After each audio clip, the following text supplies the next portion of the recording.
Hello everybody, this is Jim Simard with Care Printing. I've been authorized by ClearPropTV's Paramotor podcast to edit this week's show and rebroadcast it for you.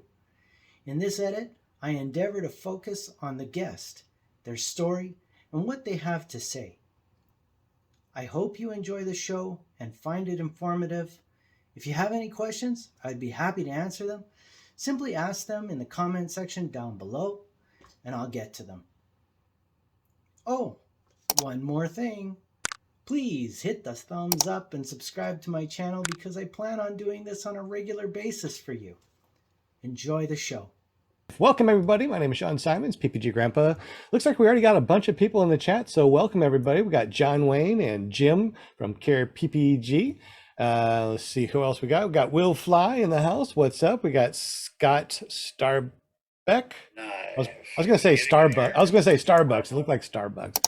All right, and I really need some glasses apparently. But anyways, welcome everybody. Glad that you are here. Glad that you're in the chat. Glad that you are watching us here on ClearPropTV.com. We have an awesome show today, and as always, we're going to introduce the panel real quick before we introduce our guest, which is Shaun Rachel Hayden.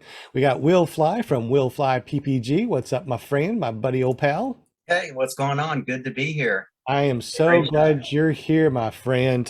Since I'm not going to be wearing my glasses to see what's going on here, if you could do me a favor and keep an eye on that chat for me today. Bet. All right. So if you guys have any questions for Shaun and Rachel tonight, just make sure you tag Will Fly. He'll take care of that. Anything good on your YouTube channel lately? I haven't. Yeah, man, just recently dropped my Bad Apples video. It's an awesome, best flying I've ever been to. All right, So, rub it in a little check bit. Check it out, youtube.com/Will Fly. Or willflyppg.com. That'll work too, yeah. I know, right? Well, Thanks thank you, Will, for Grandpa. Well, you know, thank you for everything that you do for the show. Appreciate you, Yeah, buddy. man. All right, and we also got our very own Linda Anderson from ParamoMusa.com with the little pom-poms. What's up? What's up? That's right. Always good to see you, Miss Linda. You know me on Monday nights. I'm always ready. Thank you, chatters, for hanging with us tonight. All my viewers, love you bunches. Love you bunches. I just want to say, I have to say a shout out to Eric Lear, and Jade Lear. Every time I think about it, I still get emotional.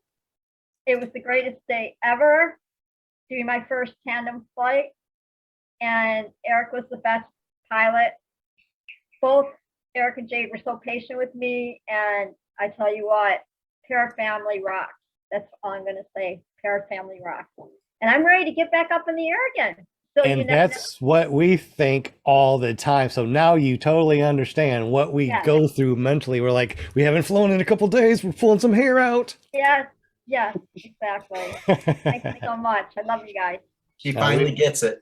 Yeah, she finally does after all these years. Well, thank you very much, Linda Anderson. Okay. And of course, guys, you know, if you want to be on the show, just get up with Linda Anderson. If you go to ParamoMusa.com, that forwards over to her Facebook page. Just PM her and say, hey, I want to be on PPG Grandpa's Paramotor Podcast, ClearProp TV, and Paratalk.org, and she'll hook you up.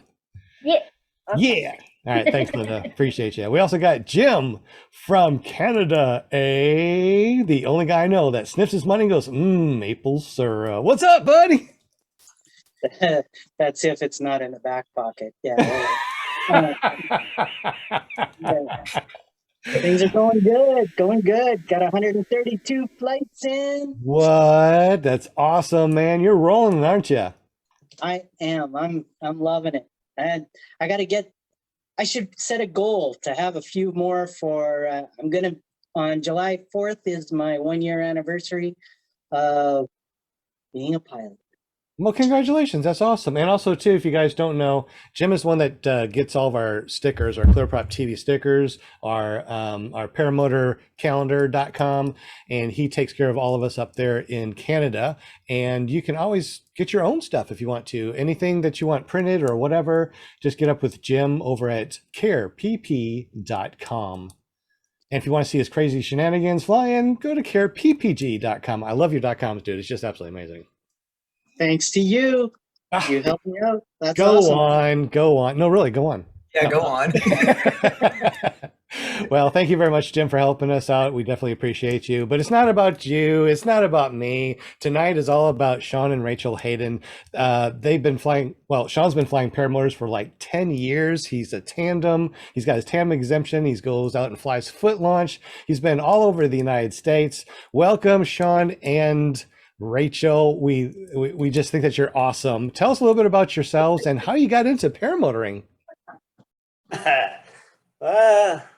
I've always wanted to fly. Growing up as a kid, I remember in my bedroom, I used to have F-14s and 16s, different aircraft, stuff like that posted on my wall, and never could afford to fly. If I ever got into the sport of flying, I didn't know anything about paramotors at the time, but I did know about power parachutes. And the weird thing is about this, I was passing one day at a pawn shop and I seen a power parachute sitting outside. And me and Rachel, we pulled into the pawn shop, and I was like a kid in the candy store, I went and sat on it and looked it over, and I'm not a spontaneous kind of buyer, I went home and dwelt on it, did a little YouTube search, Google search. In the process of that, YouTube, I seen somebody up there doing some barrel rolls and some spirals, and it was not a power parachute, it was a paramotor. And so that really got my interest up. And so I started Googling, looking for instructors, trying to figure out how to get involved in this thing that I just seen, doing barrel rolls and spirals, foot launch, butt fan kind of thing. And I found Andy McAvan. He was there in League City. League City is near Galveston, Texas. And he had a phone number, and I gave him a call and spoke with him, went over a few things. It was in my ballpark, I think I started off $5,000 for a paramotor, a wing, and training. and off it went, it wasn't the best start, but my very first flight, I had an engine help.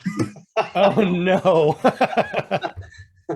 You Yeah. got that out of the way. Yeah. Yeah. And then after I went through all my training and things like that, I figured, it's time to take it home. And I learned how to fly on a beach. And let me tell you something, I found out real quick, it's a difference between beach flying and going inland. Look, all I knew was the beach. That was it. Good limited wind, felt a gust here and there, I didn't know what a thermal was. I didn't know what a thermal felt like. I guess we didn't get that deep into our training. And so my very first flight home, Oakdale, where I live, is a very small town, 7,000 people. And I think 1,500 of them is in the federal detention center. So we talk about 5,000 people, in Oakdale got its name with oak trees. We are covered with oak trees. So is it the best place to fly paramotors? No. But we do have an airport. And I seen winds at the beach. You can fly 10, 12 mile an hour winds, at the beach. And that felt nice. I wasn't scared of a 10 mile an hour wind, a 12 mile an hour wind. And I seen that in the forecast for Oakdale, Louisiana. So I went down in the summertime to our local airport. Now, it's a lot of asphalt. It's a lot of metal buildings, and it's surrounded by woods. And our district attorney, he just landed, in a Beechcraft or something like that. And I remember him making a statement, and I should have listened a little closer, but from him landing a Beechcraft or whatever, and he's like, man, it was a little rough up there. I should have took that advice, but I also was taught, if you can't kite the wing, don't fly it, because it's probably going to be rowdy, Agreed. Well, So I'm at home, I'm by myself, very first flight, inland. And I realize it's a little windy, a little gusty, but I was sort of used to that being on the beach, and I thought it was a go, but I did try to kite the wing and I couldn't. And finally I just said, heck with it. You know how you get that determination that I'm going to do it, and I did. I done it. Look here, I did a fart, and because I couldn't kite the wing, I couldn't reverse kite. It was windy enough, but it was just dancing all over the place. So I just figured I was going to do a fart and hammer the throttle and just climb up.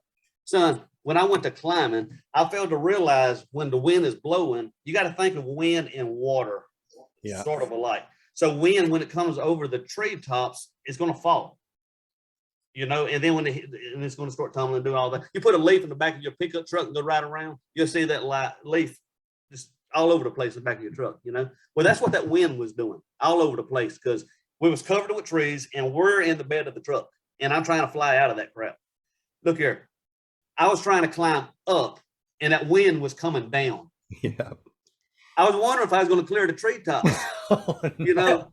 And finally when I did, that wind was blowing. It scared me to death. I remember saying this prayer. I told God, I said, if you put my feet back on the ground, I quit flying. it had me scared to death, What a lie that was. I think we all lie in those type of prayers. Oh, yeah. I swear I'll never drink again, God. I swear I'll never fly again. But here's the thing. That wasn't the scary part of the flight. Oh yeah, what was? So here it is. I was still flying into the headwind, which I wasn't hardly penetrating. I would climb up, and the higher I climbed, with it being rowdy, the scarier I got. And I wouldn't say panic, but I knew I had to go downwind to turn back into the wind to land, So I turned downwind. When I did, son, I was trucking, and when I went downwind, it was throwing me right over those metal buildings and all that asphalt. And when I turned back into that headwind, I got hit with thermals, wind. Yep. Look here, it hit me so hard. Rachel seen this on the ground. I was on the phone with Rachel, and I remember her making some kind of noise over the phone. And look here, I got sucked up. I got sucked backwards. My feet came flying out in front of me. I'm telling you, I was done. I wanted on the ground. And so I got on the ground live and well, and immediately I called Andy up, my instructor, and I asked Andy, I said, what just happened? I said, I'm not familiar with this. He's like, what time of day was it? And I remember him saying, the last 3 hours of the day, you go fly. Now this is summertime, just dark at 8 o'clock, I'm sure it's probably around 4:30, 5 o'clock. I'm at the airport, and that's the hottest part of the day. And that was probably part of my problem right there, But anyway, so I had a very bad start. So that was from going from an engine out from my very first solo flight to coming inland to getting thrown around, scared to death like this right here. That was a bummer, and I started getting comfortable with flying. I lied to God because I told him I'd never fly again, and I attempted it again. and blame it on the devil. And, how long did it take for you to go back up? Well, I'm a type of person. My dad raised me hardcore. He really did. I had a brother. He was bigger than me. I was older, and Dad raised us to defend ourselves, not to be vicious, not to go out starting fights, but to defend ourselves, and there's times me and my brother were fighting and stuff like that. And I wouldn't bow down. Dad would type of person to go buy boxing gloves. And we had a big old VHS or whatever video recorder he had sitting on the shoulders. And he's sitting there videoing me and my brother boxing, and he's the edges it on. So he raised me a little stuff like that. He raised me riding dirt bikes, motocross, I was the type of person that if I crashed, and it happened quite often, I was never one to lay on the sidelines, and wimp out, cry. I have bruised my femurs, I have broke my ribs, and things such as that has happened. And turn around and get back on the bike, because I know the longer you stay down, the harder it's actually going to be to get back on that bike. And it's the same thing with flying. After that happened, I knew I didn't want a lot of time to go by, or I would have probably shied away. Would have scared myself back into flying. So I got back into flying. I mean, probably immediately. Anyway, I got flying and got comfortable with it, and I decided, hey, it's time to plan a trip. Summer was coming up, and I wanted to make a trip to Florida, and I had an HE120. That's what I started flying, and so we went on a 2-week vacation to Florida. We rented a U-Haul. I put my paramotor in it. My wing. I was really, really looking forward to this Florida trip, flying the beaches and stuff like that. And we stayed at Indian Rocks, and we met London Ivy, Ernest, Alberto, some really good people in that neighborhood. And I think it was Alberto. He came to fly with me there at the beach at Indian Rocks. Look, my very first flight on my 2-week vacation, my motor blew up. Oh my gosh. The luck you have. Yes. And now I'm without a paramotor. I was still sort of new at this, When you say blow up, what happened? So I would like to sort of get into the details of the paramotor, but I'm not going to get into that because I don't want to reflect back to originally what happened. Anyway, I think the high screw it got too lean on me, and running lean would cause it to get hot and cause it to seize. And that's what happened. It just I had to replace the cylinder head, the piston, the rings, the whole top end I had to replace. So, but we're still on vacation, and I went to fly. And so meeting London and Alberto and Ernest and all that group of guys, they had a boat, and they was going out to Shell Island, which is over there by Tampa, Florida. And so they invited, yeah, I will, Kyle. So they invited us to go fly with them to Shell Island. So we got on the boat and went out to Shell Island, and we spent the day with those guys out there. Look here, I had an HE120. That thing didn't have a lot of power. I was flying a Eden 3 26-meter wing, and Alberto, he suggested that I fly his dual start Moster 185, and he set my wing up. Remember, we're on a little island right here. To me, it was really little, and it was little, but for me being a beginner, it was really little. And he set the wing up for me, and I even asked him, I said, Alberto, I said, you think we're far enough away from that water? He said, yeah, you got this. I said, okay. Look here, I strapped on, and I took off. I was like a duck on water. And I lost my airspeed. I went swimming. Oh, no. Yeah. Turned into an airboat. Yeah, and it wasn't. So just out of my conscience, I knew that wasn't my paramotor. So I was trying to save the paramotor, so immediately I fell for it to keep the water from getting into his motor, and I did. The water didn't get in his motor, but everything was electronic, on his dual start. For starting it, you got the electronic devices and the throttle. Well, the throttle went in the water. It got wet. Anyway, we got it out of the water, and I had to recoup. And at the end of the day, Alberto was getting ready to fly from the beach and fly back to shore, and he strapped onto it. And when he went to push that button, it lit him up. And so he ended up putting his paramotor on the boat, and rode back with me and London and Ernest. And so that was my beginning of flying, Wow. That Very sounds scary, so terrible. fun and interesting and scary all at the same time. A lot of people probably would have quit day one, much less the second time or the third time. Wow, that's crazy. Will Fly, is there any questions in the chat? Yeah, you got a couple. A quick one. A guy named Bill H wants to know if you know a guy named Bill H.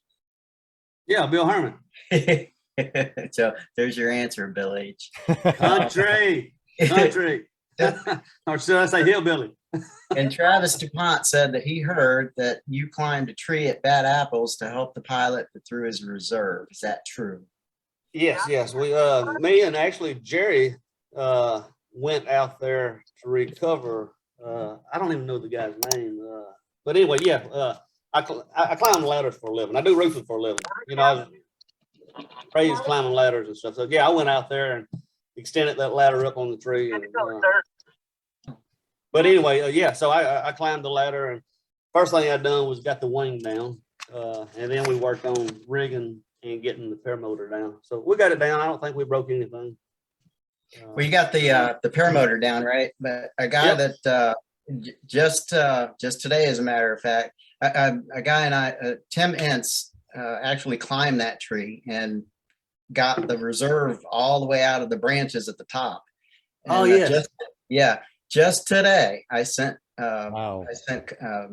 Keegan his reserve back. Yeah, that's his name, Keegan. That's right. Yeah, Keegan Mold, he makes those strobes, the far out strobes. Yeah, that's right. So it's on its way, Keegan. Just sent it today. Awesome. Yeah.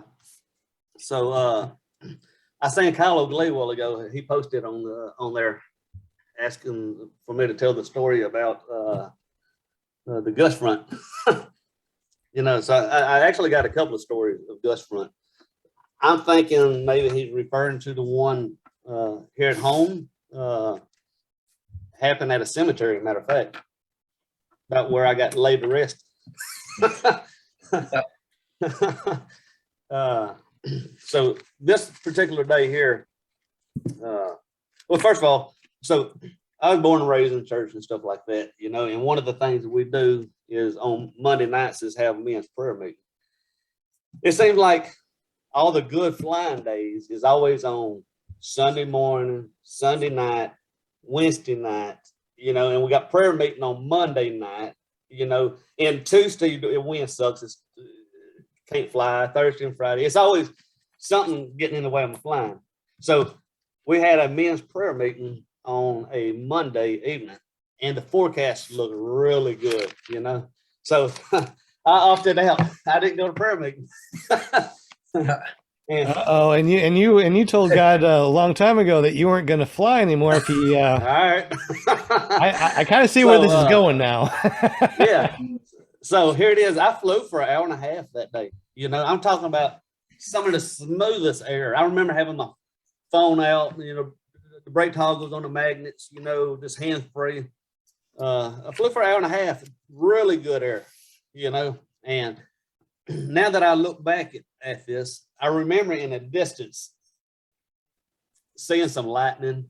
You know, it's a little dark over that way, but it wasn't where I was at. You know, it's smooth where I was at. You know, so I didn't pay it no mind. You know, and so it was getting late, and I went back toward the LZ, which was a graveyard that I flew out of. It wasn't on top of it. They had a field that had no graves in it for potential graves, but anyway, I was given permission to fly out of that. So I was going back into land. Well, there's a railroad track right there, right near the graveyard. And I was foot dragging the railroad track, putting my foot on top of the rail, you know, had traffic passing, people stop and take pictures, and, you know, and I get caught up in that and not really paying attention to the weather, what was really going on, you know. And so the railroad tracks are down below the trees, and I can't see what's happening up above the trees. And I decided, hey, it's time to go land. And to land, I had to get up and over and hit that graveyard. And when I got above the trees, I seen something coming at me that I didn't want any part of, you know. And I seen the treetops coming at me. I seen the treetops just whipping, you know, in the wind. And I was trying to get down. And so I'm treetop height and I'm trying to go in for my approach to land. And all of a sudden that Gust front that was approaching me got me, you know, look here. So we hang underneath that wing by strings. So whatever that wing does, you're attached to that wing, you know? And I remember that wing, the left side, it must have really hit it hard, and it like picked it up and just, I wouldn't say folded it, but it slung it around, and I'm attached to that. And it just, I'm telling you, it threw, you know, people have fish stories like, boy, I caught this big fish, you know, and come to find out, I'm not telling one of those stories. I'm telling you what happened. You know, that Gust front hit me so hard, it slung me up and around, almost like a big wing over, you know. I'm familiar with wing overs. I know how to handle them. And I just wasn't in control of this wing over. But anyway, it threw me up and over the wing. And with me getting slung over the wing like that, I was racing to get underneath the wing. So immediately, I remember hammering the throttle and trying to race to get underneath the wing. And at the same time, I was pulling some brake, you know, to slow the wing down to help keep it pressurized, you know. And anyway, I did. I caught it. I swung underneath the wing. I done lost a little bit of altitude at this time. And there's a 6 foot tall hurricane fence that separates that graveyard from a little pasture, you know. And I just missed that 6 foot tall hurricane fence, you know. Well, as I missed it and I was swinging back up, remember, it's still nasty air. That wind is blowing. It grabbed a hold of me again and it swung me around. This time when it swung me around, I was a little bit lower than the first time. That fence that I just missed, this time it grabbed me and slung me around, and I was coming diving right toward that fence. And only thing I knew to do was pull right. I didn't want to hit the fence head on. So I pulled right real hard and I slung myself. And I got just enough of a spin to hit that fence sort of sideways, but I stuck that fence. I hit it hard. It broke my cage. It broke my prop. The netting on my cage tore. My wing landed on the fence, you know, and the wind was blowing really hard, and it just took my wing and started ripping it. And immediately, I started thinking, I missed prayer meeting. And you told them that you weren't going to fly again. Yeah. I think he spanked you a bit. Yeah, he didn't kill me. He just it's like, you're going to get punished for that one, buddy. yeah, and it cost me, you know, and cost me some money, you know. And so that was one time I got hit.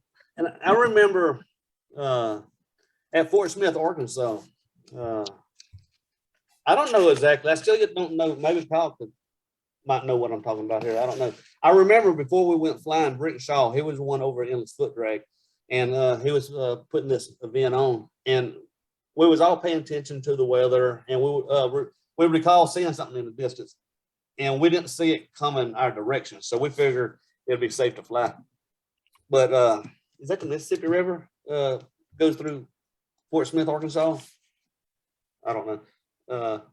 But anyway, we got up, went flying, and it was a good area. It was nice and smooth. And I remember crossing the river, and we played around. Me and Michael Holiday, we were playing around on the other side.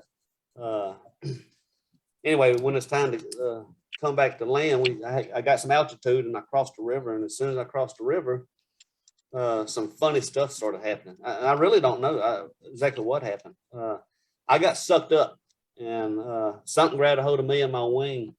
And I remember that wing dancing all over the place. It'd go to the left, it's jerking to the right, it's going backwards, it was going forward. And the whole time I'm just sitting there just trying to counteract what was going on.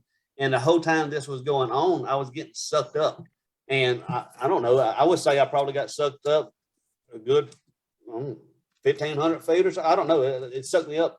I wonder if he hit a like a dirt devil type of thing, a dust devil, and it was Well, way up that there. crossed my mind. Mhm. I was trying to do everything I could to get out of it. I was trying to spiral. That's the only thing I could come with. I was trying to spiral to get out of it. When I got close to the ground and I thought I was clear, you believe that thing grabbed a hold of me again, and it done the same thing. It sucked me up again, and so. Did you have any app, like some sort of metrics that showed you your lift, like a Skyfly High or something? No, oh, that would have been really interesting to see. Yeah, it done it to me again. And I remember this time when I got out of it and went down, I got as close as I could to the ground, and I flew back to the LZ and just landed. And I remember that flight going backwards. It was trashy, but I don't know what that was. I don't know, but that was Any video of any of this by chance? If I did, I'm not very computer.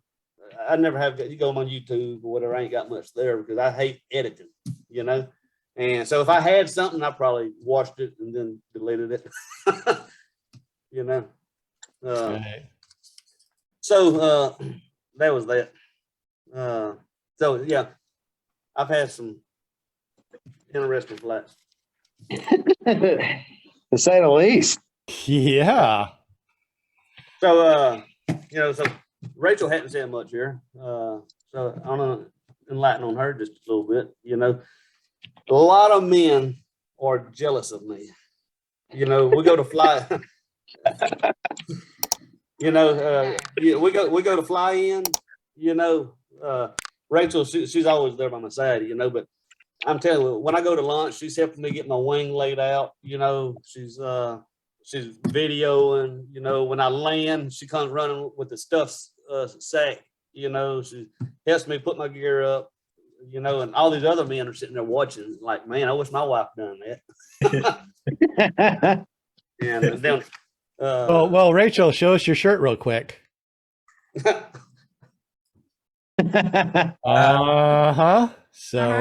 I like that. yeah. So I'm telling you right now, there's a lot of men out there done told me they would take her off my hands if she ever gets, if I ever get tired of her. That's not gonna happen, is it? You two are like so cute, honestly. But no, I do a lot of tandem flights, and she's there on every one of them. She's helping me with my passengers, putting the helmet on them, putting the harness on them, snapping them in. She helps me lay the wing out. She lets me know if I'm good on fuel or not. That reminds me right there of another story. You could Shaun, you could write a book. I was just thinking he probably needs to write a book. This is awesome. So I've been doing tandems about 7 years or so, and a lot of people know me for doing my tandems as endless foot drag. The endless foot drag there in Fredonia, Kansas. They have a lot of Mennonites there, so they got the kitchen table there. There's a lot of there's Mennonite. It's a family, I guess, that owns the restaurant. And I've taken every one of them probably up. The whole family, probably the workers too. But anyway, the owner of the store, the dad, he brought his daughter and one of her friends out, and I flew his sons and the other parts of the family too. But this particular day, I go take one of his daughters up, and he did tell me, he was joking about it, cut her loose, just anyway, he's trying to, I guess, play around with her, just put a little fear in her. But anyway, before we took off, Rachel looked at me and she's like, "You think you good on fuel?" I said, "I don't know how much I got." And she was like, "Well, you got about that much." And normally at these fly-ins, we take them up about 15, maybe 20 minutes, and not every person I take up is fun to take up. Some people are socialize with you. They laugh, they cut up. Some people don't say nothing. They just staring around, sometimes it can get a little boring, so, but anyway, she was pretty fun to fly. I cut up with her. Time got away from us. And we had a good flight. Well, on the way back in, I noticed nobody else was flying. the wind picked up, you know, and here it is. I'm out there doing a tandem in that strong wind. And when we going back to the LZ, I told her on the intercom, I said, look here, we're going to do a low flyby. That way your family could take some pictures.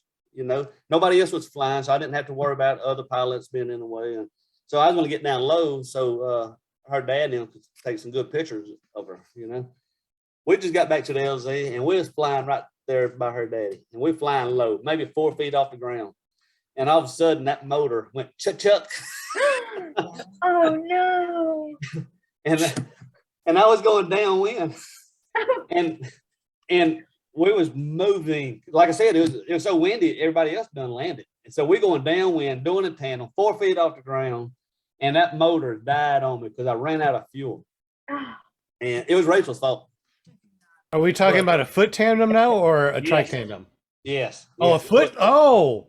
Oh. Yeah. So I That changes everything. That changes the way I've been thinking about this whole thing now. Okay, foot long. Yeah. I mean, if my passenger could have ran that fast, I could have saved it. Uh-oh. No, but no, we was trucking. There was no way we were saving that, you know. So, but I did ask her. I told her real briefly. I said, "Get ready to run. Come out of your harness and get ready to run." Because normally, I would get some altitude and turn back into the wind to land. I didn't have nothing to get us no altitude. We didn't have a choice but to land it, you know. And we did. We was going really fast at the ground, and I flared, and I tried to put my feet on the ground to try to foot drag to slow us down just a little bit, but we were still trucking.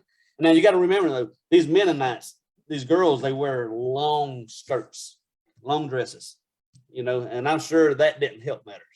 You know, especially Hard to run. Yeah. And but anyway, I remember sliding it out just a little bit, and it just got away from her, and she tripped. And when she tripped, naturally we all attached together. I tripped, and I just landed right on top of her, you know, in front of her daddy, you know. And hey, at least they got the good pictures like you wanted. yeah, probably not the pictures they wanted, but here it is. You got this strange man, you know, just laying right on top of their daughter. And it ain't like I could just jump up, you know, and get off of her, you know. We had this tandem hoop. We got this the spreader bar in a harness. You know, if I try to stand up, well, guess what? I got to pull her up because we're attached, you know. And I just lay there smiling at the camera. Oh my God. But I remember asking her, I said, "You okay?" And she was laughing about it. She said, "Yeah, I'm okay." Then she asked me in return. She said, "You okay?" I said, "Yeah, I'm fine." And she jumped up. You know, we both stood up. She gave me a high five, you know, and she was like, "Yeah," you know. And she's like, "At least now I can tell everybody I've been in an airplane crash." That's what she said. Oh my gosh, guys! If you're watching this and you think that story is amazing, come on, give us some thumbs up for that story. That was absolutely incredible. Absolutely incredible. So here's what I told her.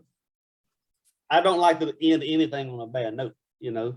So it was too windy for the rest of the day to fly. So I said, "Look here, you come back tomorrow," and you know, we was charging people, you know, to take them on these introductory Tandem flights, you know. And I said, "Look here, you come back tomorrow. We're gonna take you back up, and we're gonna land this thing the way we're supposed to." Look here, she came back that next morning. It was too windy. She came back that next evening. Every day she came back for a tandem, and it just the weather just was crappy. That might have been when we got that record-breaking rain over there. Yeah, it just turned ugly, you know. But yeah, that was some good memories. Yeah. Wow, this is so fun. Yeah. You know, I mentioned a while ago, she's my best tandem passenger, you know. Me and Rachel together, we get off the ground really quick, you know, and a lot of that has to do with the passenger. It don't matter if you're good or not. You know, if your passenger ain't good, you know, they have a tendency, you know, to want to sit down on you, you know. And so I give them a fair warning that they're going to have a tendency to want to sit down, you know. And I learned through doing tandems, what to say, what not to say. Originally when I first started doing tandems, I used to have a list. Boy, I would tell them everything to do. Then I tell them everything not to do.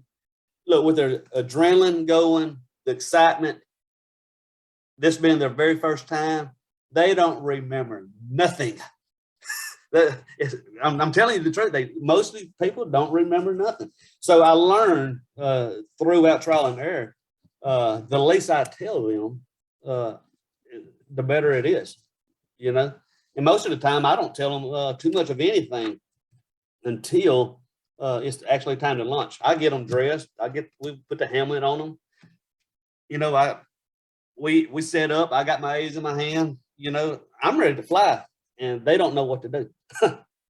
And I learned the least you tell them, the better. The only thing that I would tell them in the process of getting prepped, when we're putting the harness on them, I will just give them a heads up that they will have an urge to want to sit down early. They're going to feel, and I would pick up on the harness a little bit, and I would tell them that you're going to feel this, and you're going to think it's time to sit down, but I just asked them, do not sit down. I said, just keep running, and I would tell you when to stop running. And so I said, when you get that urge to sit down, don't, just keep running. And so I don't tell them anything more until we get ready to launch. Now we set up, and I will give them a target. I done learned to give them a target. I don't care if it's a tree, if it's a telephone pole, if it's something out in the field, I give them something to keep their eyes on. Because if you do not give them a target to run to, they're going to run like this right here. And when they start doing that, you're going to start doing that, So if you give them a target to run to, it gives them a straight and narrow path, And honestly, I just give them a target, and I will tell them on a count of 3, to run, and their job is to outrun me. That's the biggest thing I tell them, is try to outrun me. Because I know if I'm trying to encourage them to run, if I'm motivating and hollering at them, run, and they're trying to sit down, or they ain't giving it all they got, I know it's going to take longer for us to get up. I'm going to have to work harder to get them up. So as long as they have a target to keep their eyes on, and they run just as fast as they can to it, the quicker we're going to get up. And I've been pretty successful, getting my passengers up fairly quick, even with no wind, we still get up pretty quick. So I have some little techniques that I use. Some people laugh at me, for my technique. I don't even want to say what some people call it. I see Jerry smiling. In all honesty, he's probably one of the best foot launch tandem pilots in the country. I've never seen him fail a tandem flight at all. When we were at Endless Foot Drag, it's up, different person. It's constant. So if I was gonna tandem foot launch with somebody, Shaun's like one of 2 people in the country I would actually go up with.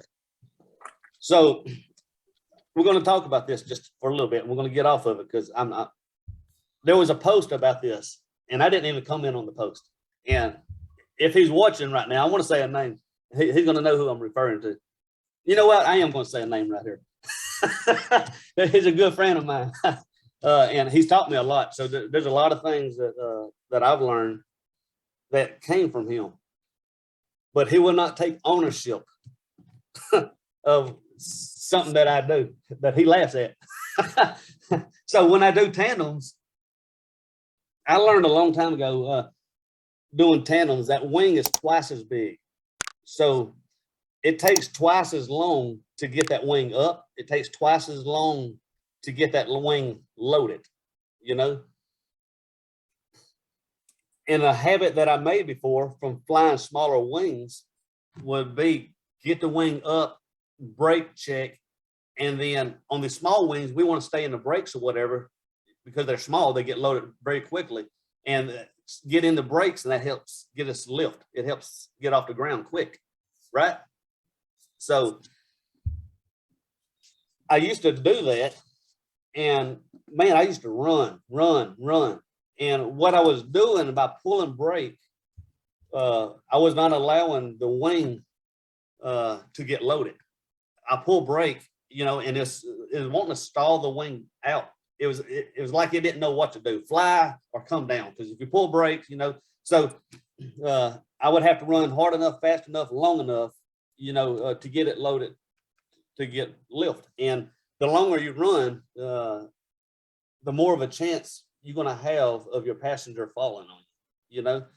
So I learned to actually let the wing come up, stay on the A's longer. But when I get the wing up, I will brake check because I want to stop the wing from surging. But once the wing gets over my head, again, we're talking about tandem flying here. Maybe other people have different approaches on this. This is my approach. So I'm not telling anybody what to do or how to do it. But when the wing gets over my head, I'll brake check to keep it from overflying. But I come down. Now I know where the wing's at. I don't have to look up. I don't have to see if the wing is even. I don't have to look to see if one tip is collapsed. I don't have to feel for any of that. Because one of the things I do is not a hard power for it, but I do throw some prop blast in my wing when I go get take off running. It helps get wind into the wing, which helps it get up a lot quicker. And I hammer the throttle when we take off running, but I will go hands up and let the wing get overhead, and I start building some airspeed. Now, the part that where people laugh at me, and I want to say a name, that's Matt Miller. He calls it the chicken flap or something like that. Because what I do, I'm filling the wing. And so if you see me doing tandems, you see me doing this right here, you know, and maybe it's a bad muscle memory. I built it, and I couldn't stop it right now if I wanted to. It's just the way I trained myself. But what I'm doing, I'm going hands up because I know I need to let that wing fly.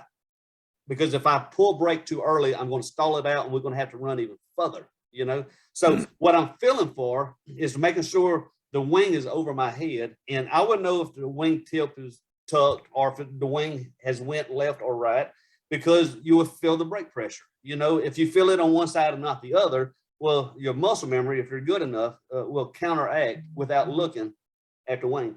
But so I learned to let the wing fly, but I'm feeling the pressure in the wing is what I'm feeling for. Right. So there's a little bit of pressure, but you're not pulling brake or anything. You're just feeling. Yeah, but well, if I get if I pull and hold it, I feel that I'm going to stall the wing out and not allow it to get loaded like it needs to get lift. So I'm running like this right here, and I'm feeling for that brake pressure. When I feel the pressure that I want, when I know that I got enough pressure in it to get lift, then I will pull and get the lift. So that's what I'm doing. I know sounds like a really good. That sounds like a really good thing to do, though. I mean, you know. Yeah, I get laughed at about it, but you know, hey, it's something I do. It might be ugly, you know, but it works. But you get up every time, just like Jerry said. Oh yeah. I get up very quickly, you know. But that's what I'm doing. If you ever see me doing tandem, and you know, you see me flapping like a chicken, that's what I'm feeling for. I'm feeling brake pressure in that wing, and when I feel the pressure, then I would go into it. Here's a good example, and I ain't going to call this guy out. He's a good friend of mine. Is he?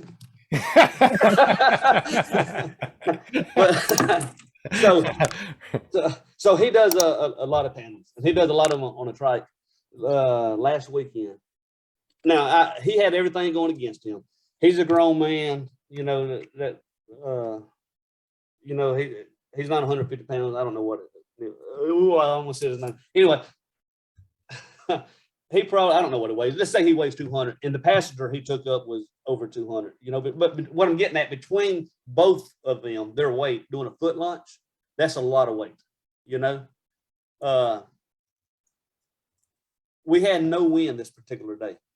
The wind, the streamer, off the windsock, the little streamer was barely off the pole. It wasn't very much wind. And then it kept shifting because of it was a little early in the afternoon. So we had thermals still yet active, and the windsock was all over the place. But when he took off running, I videoed it, and I went back and played it to him. And he might not think, I don't know if this has anything to do with the fail launch, because that's what happened. They failed to launch. He didn't crash. They didn't hit the ground or anything like that. They just didn't get off the ground.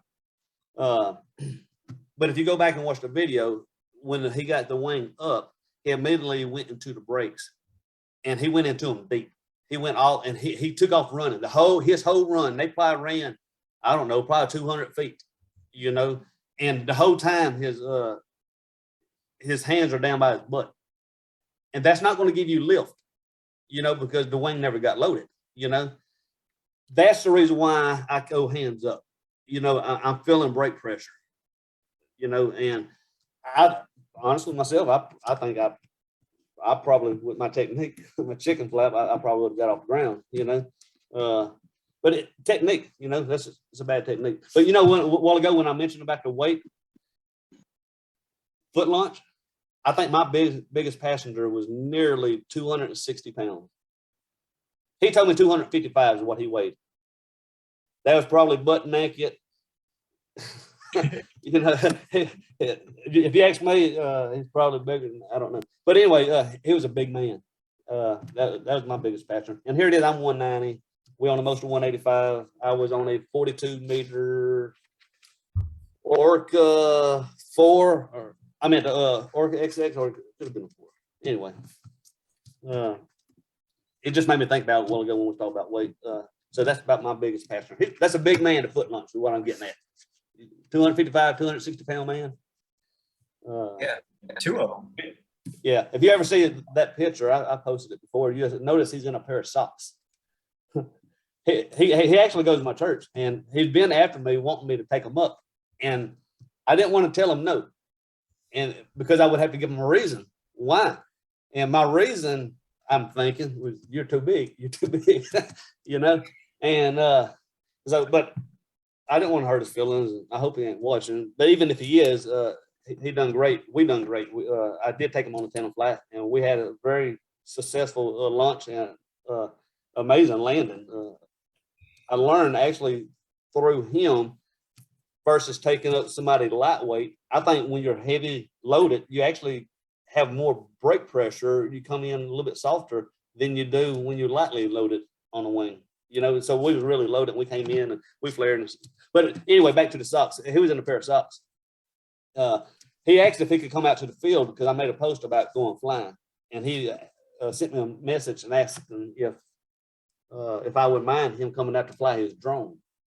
And I said, yeah, come on out, come out to the field, And when he got to the field, we had a little breeze going, and I started thinking about the time that he asked about wanting to go on a tandem flight.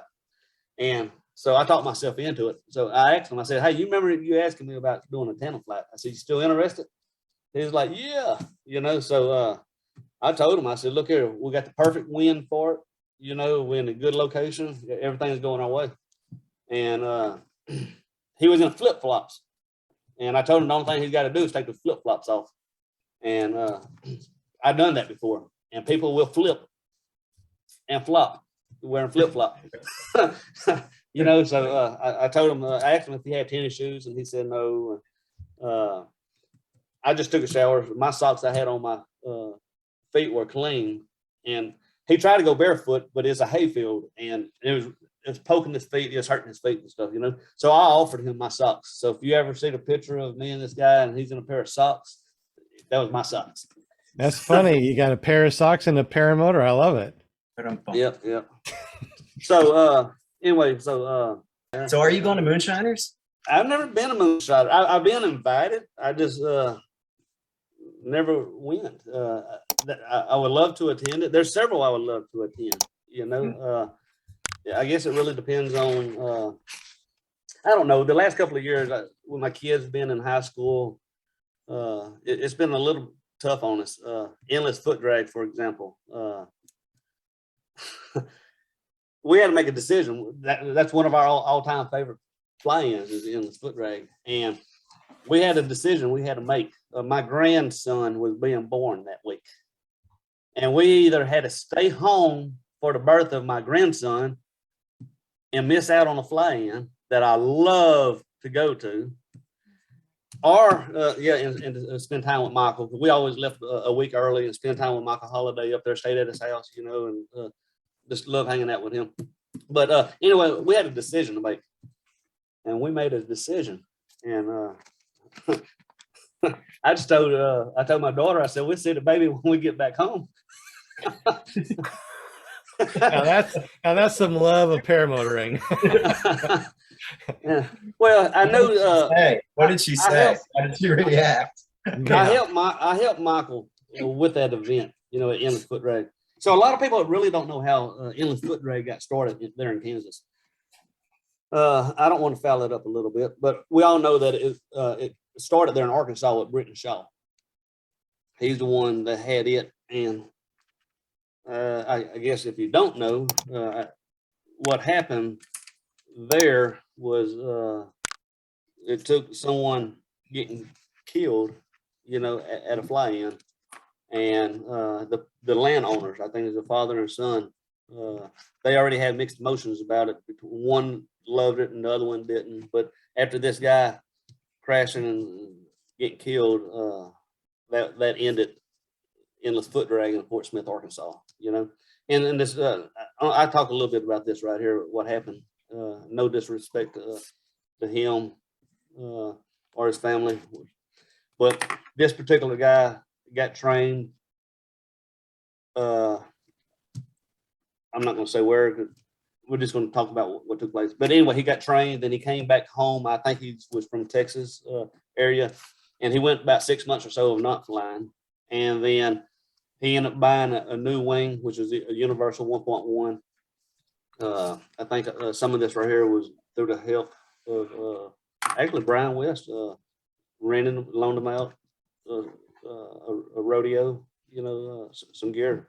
So this cat right here flew into Fort Smith, Arkansas. Then he came to our event, and he had some training, but he went about 6 months of not flying. And then here it is. He's got a new paramotor that he's not familiar with, that he rented out or loaned out. And then he's got a brand new wing that he's not familiar with, was a Universal 1.1. And I remember watching this guy. He was struggling on the ground, kiting his wing. He was struggling to get off the ground. You could tell he was still a newbie and had a lot of learning to do. But once he got off the ground, he would get up and he was playing around. And man, he was ballsy. Man, he was brave. He was doing things he shouldn't have been doing. And one of the things he was playing around with was spirals, and anybody that knows that particular wing, I guess, don't quote me, but if I'm wrong, tell me I'm wrong. But if you're playing around with spirals, and you do pass out, that wing, from understanding, will lock in to a spiral. It won't come out, and that's pretty much what happened. He was told over and over, quit playing with spirals, quit playing with spirals, quit doing this, quit doing it. And he kept doing it. And the guy was playing around with spirals and obviously passed out. And that was the end of that. I was up flying. Matter of fact, I think it was me and Britton Shaw and Kyle Lee and Michael Holiday. And I don't know, it was a good handful of us. We were doing a cross country flat. And I remember getting Rachel calling me, and she told me that someone just got killed, and she told me it had something to do with Brian West. That I knew what she was referring to, Brian West, with the guy, that got the equipment from Brian West. So I understood what was going on. But the other guys we was doing the cross country flight with, I wanted to call them and give them a heads up. Hey, we need to turn around. We need to get back, So I call Kyle Lee, and so we in the air flying, the wind, probably bad reception, cutting in and out. And the only thing Kyle Lee got out of this was Brian West and killed, so he spent the rest of the flight back to the LZ thinking Brian West got killed. And it wasn't Brian, and I think maybe he called Britton Shaw and told him, and we all rushed back. But anyway, what I'm getting at, so we lost our privilege of flying in the foot drag there in Fort Smith, Arkansas. And Britton Shaw passed that on to Michael Holiday. Prior to Michael Holiday taking over Endless Foot Drag, me and Michael was trying to plan some type of event. We talked about doing a cross country flight from one side of Kansas to the other, and we made posts, on the Paramotor forum, about trying to create some kind of event. And from understanding, I guess Britton Shaw seen that or got wind of that. Regardless, however it took place, Britton got a hold of Michael Holiday and asked Michael if he wanted to host endless foot drag. And so that's how Michael Holiday ended up taking over endless foot drag there in Fredonia, Kansas, you know. And I tell you that town of Fredonia, Shannon, the one she's Shannon Thomas, she's over she works with the city with the Chamber of Commerce, you know, that city over there, of all places I've been to, they really look forward to this event, endless foot drag. You know, they put posts out, they let their community know about it. I've been to all sorts of different fly-ins and never really seen a community really come out and participate. There at Fredonia, Kansas, we put bleachers out, you know, and these people, you got to understand, these are a bunch of country folks. I'm talking about country. They coming out in their flannel shirts and boots and, you know, like they came straight out of a cornfield, you know, and, you know, and so when they see, Probably half of them did. yeah. And so these people, they're not used to seeing paramotors, seeing anything fly such as that, you know. Matter of fact, that airport that Michael ran the school and stuff that he had, or the event, was pretty dead over there, you know. So the city ain't used to seeing much of this. And when we started this event, Michael had to twist arms and you go to the city and explain to them what paramotors are. Anyway, so he got the city on his side. And after we had the very first event, the city liked it. They loved it, you know. And the next year, the city was putting flyers out. The city was putting posts on Facebook out. The city was showing up. You know, they were showing up for Tandem Flights. They would line up on the bleachers. You know, they'd be sitting out in their vehicles. They had a dirt road. You'll see a line of vehicles down a dirt road just because they couldn't get into the LZ area. You know, and watch. You know, the city really took a liking to this event, and then, you know, ultimately we know what happened to Michael. You know, Michael, he loved endless foot drag with a passion. You know, that was his thing. You know, he was retired. You know, he didn't work anymore. He held a school, you know, there in Fredonia. He did some work with Power to Fly, you know, Comatula. You know, he done some sales and worked with Gravity Paramotors with Sean Witt and Bill and Garrett and them. He had a lot going for him, and Michael loved to fly, you know, and he ended up started flying these little Delta wings, you know, and he wasn't getting away from paramotors. He just loved flying. He was just looking into something else, you know, that would fulfill his excitement. And he hadn't too long got his license from flying these Delta trikes, you know. And I remember when he got sick, I remember his very last flight, he was sick when he went flying. And he didn't know it, but that was his last flight. But he really looked forward to putting this event on. And just a couple of weeks before our last event last year, he passed away on us. And so last year was a very emotional, you know, fly-in.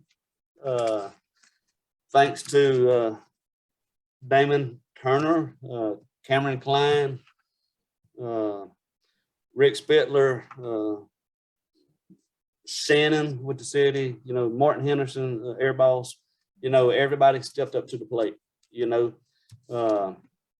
It was our first rodeo. We was there helping Michael before, but after Michael passed, after talking to Michael's family, they wanted the event to continue, you know, and so we've done that event, you know, in memory of Michael, and we had some of Michael's family show up to the event. We had a memorial for him.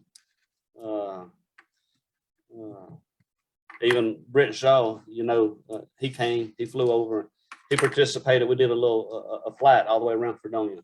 And I own Michael Holliday's last foot launch paramotor. When he had cancer and he lost the ability to walk, the community stepped up, you know, Power to Fly and Rossi, Mateo and all those guys, and they built him probably the lightest, most of 185 in the United States, or probably ever. You know, they done everything they could to make this paramotor light for Michael. So because he had lost his ability to walk for a while, you know, and as he progressed through the cancer that he had in his spine and gained his mobility back to walking, you know, he still wasn't capable of running, you know, so they got him a trike. And so I left Louisiana when he got that trike and went, me and Rachel did, and we went all the way to Kansas. And I went over there. He was nervous, he was scared, and but he was excited, you know. So I went over there. If y'all hadn't seen the video, I'm sure it's on YouTube somewhere, because this video right here made it all over the news, you know. But I went over there and helped get Michael in the air. And let me tell you, when he landed, he cried like a baby. You know, he's full of excitement, you know. So so here it is. Later on, he graduated from the trike, and he got this lightweight foot launch paramotor, which is the one I got right now. And I still fly it today. But I lent Britt Shaw when we had that memorial. I lent Britt fly Michael's foot launch paramotor, you know, to do the memorial flight around Fredonia, Kansas. So that meant a lot to Britain as well. So endless foot drag, is a lot of people has questioned, you know, is endless foot drag still happening? You know, we had mixed emotions about endless foot drag. You know, we found out after trying to step up to the plate, you know, between me and Damon and Cameron and everybody trying to make this event happen. After doing that, we learned just how much work it is involved, you know, to making a fly-in happen, you know. So anybody that don't help out at a fly-in and y'all just show up probably don't understand all the work that it takes to make these events happen. You know, it's really a lot of work. And so there's a lot of work that's honestly sometimes underappreciated, you know, until you get your hands on it, then you'll really realize. So last year we had our hands on, you know, and we found out real quick that it was a lot of work. And for a little while there, just a few months ago, we was beginning to wonder, you know, if we could carry on our day jobs, you know, and still make this event happen.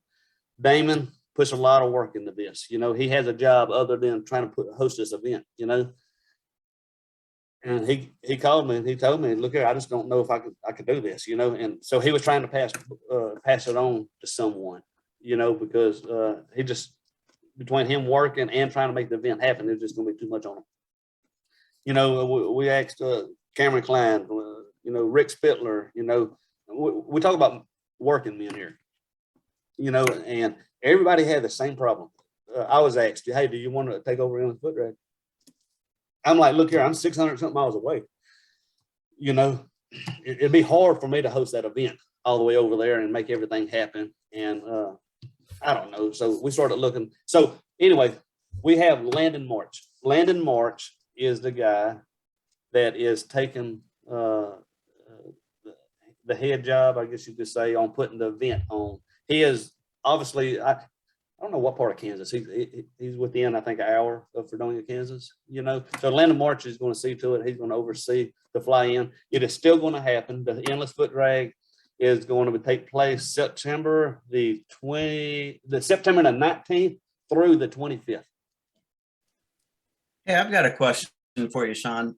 I've never been to endless foot drag, but I have been to Bad Apples, and you've been to both.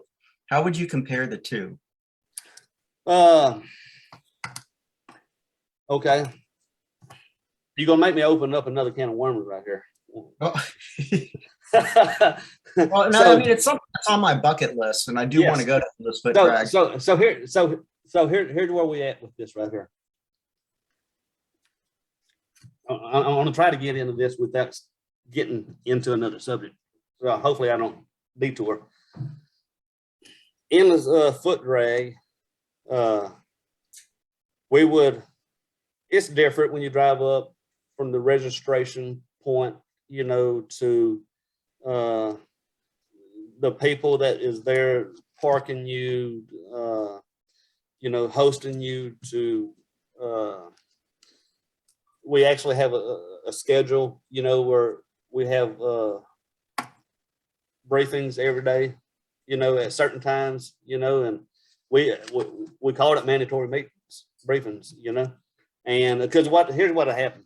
A lot of times we'll learn from the day's event, something might take place one day, and having a briefing, you know, being mandatory, everybody is going to show up to the hangar where we had these briefings.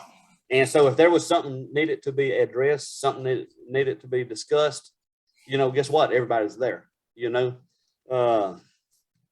You know, if somebody was doing something they shouldn't be, you know, flying somewhere they shouldn't be flying or whatever, you know, it was there. You know, we would talk about the weather, you know, we would talk about the next day, the event, what's happening, what's occurring, you know.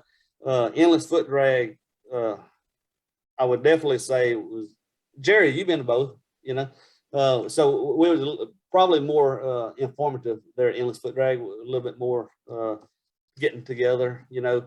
We would have classes throughout the day when nobody was flying.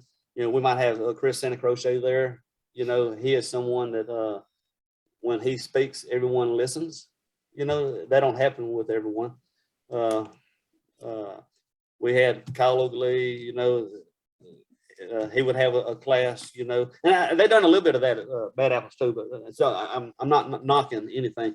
I'm just trying to compare the two. Both of them is a blast, you know. There was a lot alike, but somewhat a lot different, you know. I don't know. I enjoy going to both of them. I mean, would you consider the excitement level about the same between the two, or I would different type say of crowd, or? I would say at one given time, I have seen definitely more pilots in the air at Fredonia, Kansas, at Endless Foot Drag. You got to understand, though, first of all, Endless Foot Drag there at Fredonia, Kansas is nothing but pasture. It ain't trees. It's pasture after pasture. You know, you ain't got rotor except for houses, buildings, or something like that. You know, we have a very big LZ. You know, once you get up, you know, you get out and about, fly high, low, it don't matter, you know. Where there in Alabama, they got a really nice LZ. I'm talking about perfect, the way they got it mowed. And but Bad Apple, there's a lot more trees, you know. There's not, I mean, there's plenty of pastures for landing, having ways out and stuff like that. It's just a different scenery, you know. But I would say at one given time, I've seen a lot more pilots in the air at Endless Foot Drag. But let me tell you something, people just love to hang out. I remember staying up 2 o'clock in the morning out in that field, and we was out there trying to ride bicycles. That big old one-wheel bicycle that had a wheel on about 4 foot diameter. Any of y'all ride that? You know, I wasn't brave enough. Huh? I got on it, but I couldn't reach the pedals, so I was pushed around. So yeah, I mean, there's excitement. You know, the people at the events is what brings the excitement. You know, you can participate, you know, in it, you know, and socialize and walk and introduce yourself and just look here. These are some of the best group of people. These fly-ins, I hadn't really found myself, you know, like an outsider. You know, I've been riding motocross all my life, you know, and that's the same way in that sport. You know, very good people. If you could afford a paramotor, you could afford a wing, if you could afford a dirt bike, you're probably not going to have a reason to go around stealing, you know, and people leave their stuff out, you know, I've never really heard of too much stealing, you know, or anything like that taking place. You know, people socialize. I don't know. So they both are very, in their own way, great events. I would suggest anybody to go to both of them. Yeah, they're my two favorite ones to go to every year, especially since they stopped Palm Bay. To me, the biggest difference of Endless Foot Drag versus Bad Apples, you can fly higher winds at Endless Foot Drag. I was watching Shaun do tandems going up and then just going backwards and then like go up and then fly backwards and then come down. It's like swooping. It's almost like beach flying in a sense in Kansas. Like you can, we were flying what, Shaun, 10-mile-per-hour winds? Look here, you call it whatever you want, but me and Matt was the only two people up flying. And this right here is about 1 o'clock during the middle of the day. And the wind was blowing pretty good. We was up, up to 600 feet, the wind was trashy. But above 600 feet, it was just as smooth as it could be. Now, I said it's trashy. It was just more bumpy. It was not where it was not flyable. It's definitely flyable. Who is out there flying it? But above 600 feet, man, it was like glass. It was just as smooth as it could be. But, I got a Phoenix 5 a watch and also an app and stuff on my phone. We up there doing tandems and flying 10 miles an hour backwards. So we up there doing tandems and we up there doing wingovers and stuff, flying backwards. Look here, airspeed we're just a bubble in the sky. That's all we are, and the wind was very smooth. And we out there midday, me and Matt doing tandems, flying backwards 10 miles an hour, and getting a kick out of it, having a blast. So yeah, I think you can fly in higher winds, I guess you would say, there in Kansas, just because of the. It's more laminar. Yeah, it's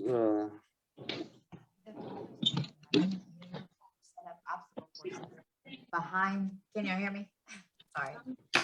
They have the farmers around there at Endless who are really like nice and involved in the sport. They had one farmer who came up to us and he was like, I set up an obstacle course for y'all on my farm behind the runway for y'all. And I was like, really? He's like, yeah, get them to fly over. They could do the obstacle course. I was like, okay.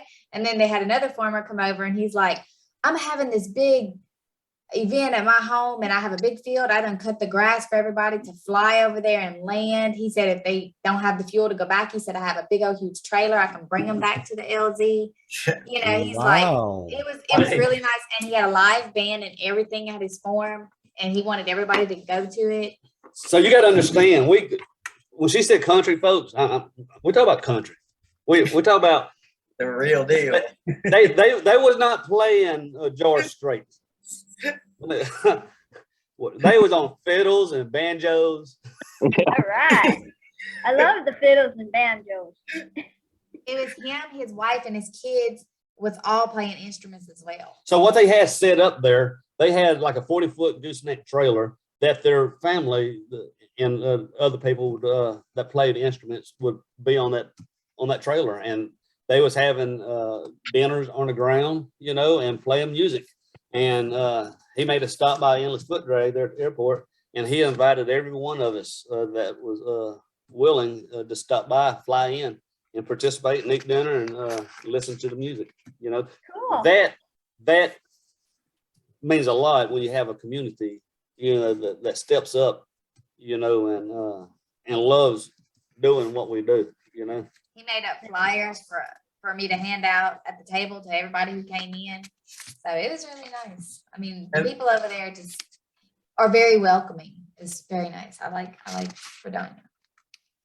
Yeah, the community is huge over there and gets very involved. I mean, all those Mennonites, they got bleachers out there, for God's sake. They come out there and watch everybody fly, or Shaun and people are doing like tandem. So it's really neat. I will say, don't speed there. Definitely don't speed. Did you ever pay that ticket yet? The speeding ticket. So let's get on this right here just a little bit.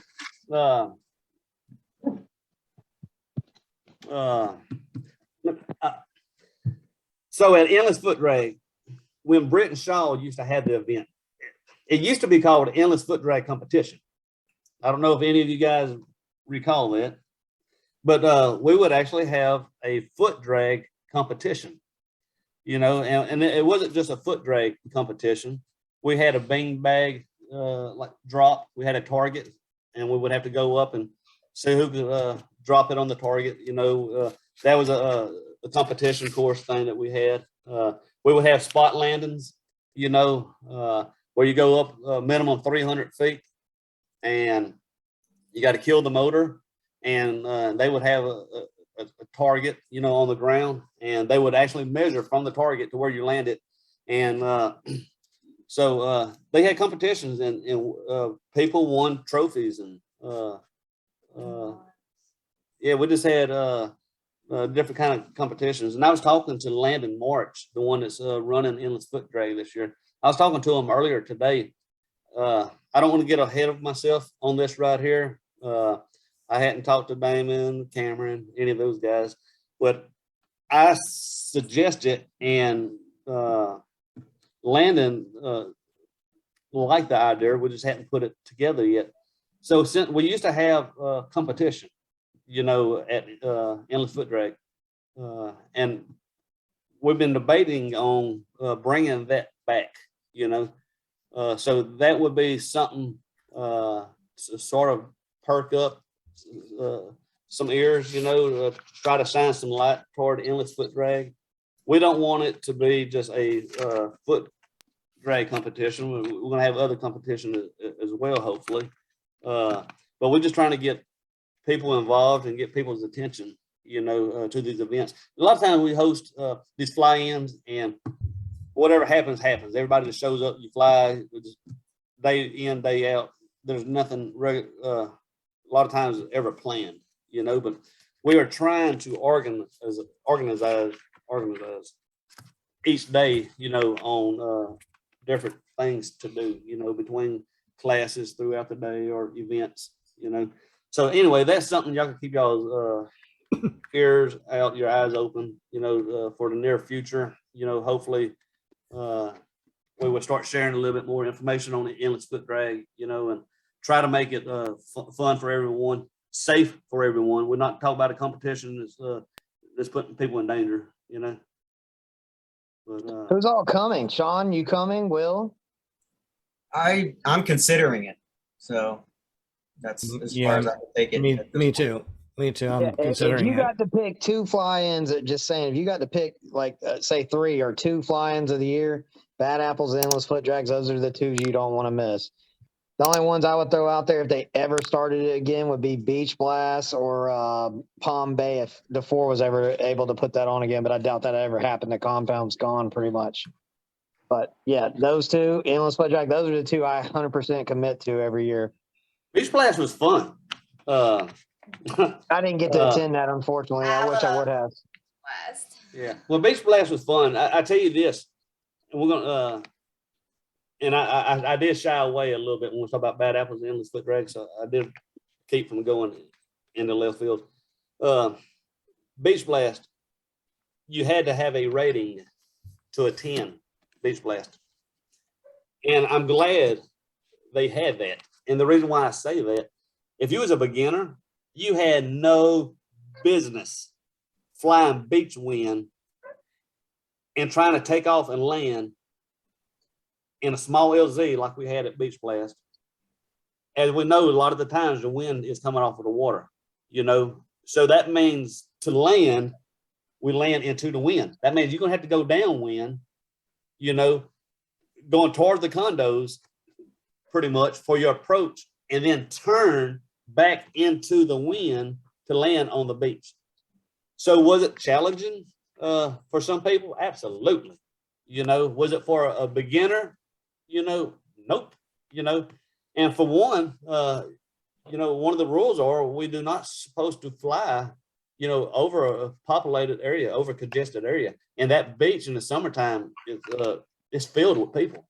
You know, so it ain't like you can just fly above everybody along the beach, you know, and then just make a easy landing. It wasn't that easy.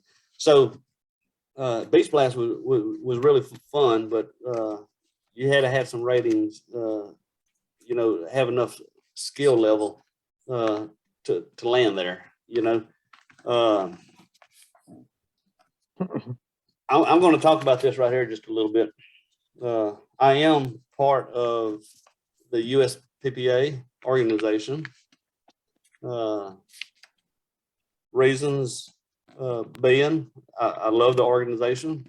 I wish the organization would step up to the plate a little bit more. Now I know Rashida, I guess that's how you say his name, has stepped up, you know, took over Jeff Gowen's position. I don't know what kind of changes are in the making, other than what has happened so far, you know, and got a new website. But look here, I've been flying for 10 years. And before, if you went to a fly-in, any fly-in that I attended, you had to have a rating. You know, you could not just be a beginner, self-taught person or whatever, show up to these fly-ins. I know some friends that did not have their ratings. That, I mean, these guys were good. They could do barrel rolls, they could do this and that and all that other, but because they did not have their ratings, like they're with Britton Shaw at Fort Smith, Arkansas, we had to have ratings to attend that. If you did not have your ratings, you was not invited, you know. Same thing with Beach Blast. You know, you had to have your rating. When you say ratings, are you talking about like at least a PPG 1 or a minimum PPG 2? Yeah, 2 or, 2 or 3. Okay. Yeah. Okay. So you had to have some ratings. If you notice now, when you go to fly-ins, I don't know of any fly-in that promotes ratings. I don't know of any fly-ins that require that. And there's a lot of schools still offer, you know, these ratings, you know, and I think that's a good thing. Now, this is just me talking, so take it for what it's worth. But for a while, I could have cared less about these organizations. You know, to me, I thought it was just a money thing. You know, you pay your way in, get your little rating, you know, and do what you want, you know. But do I see a benefit in having these ratings? Absolutely.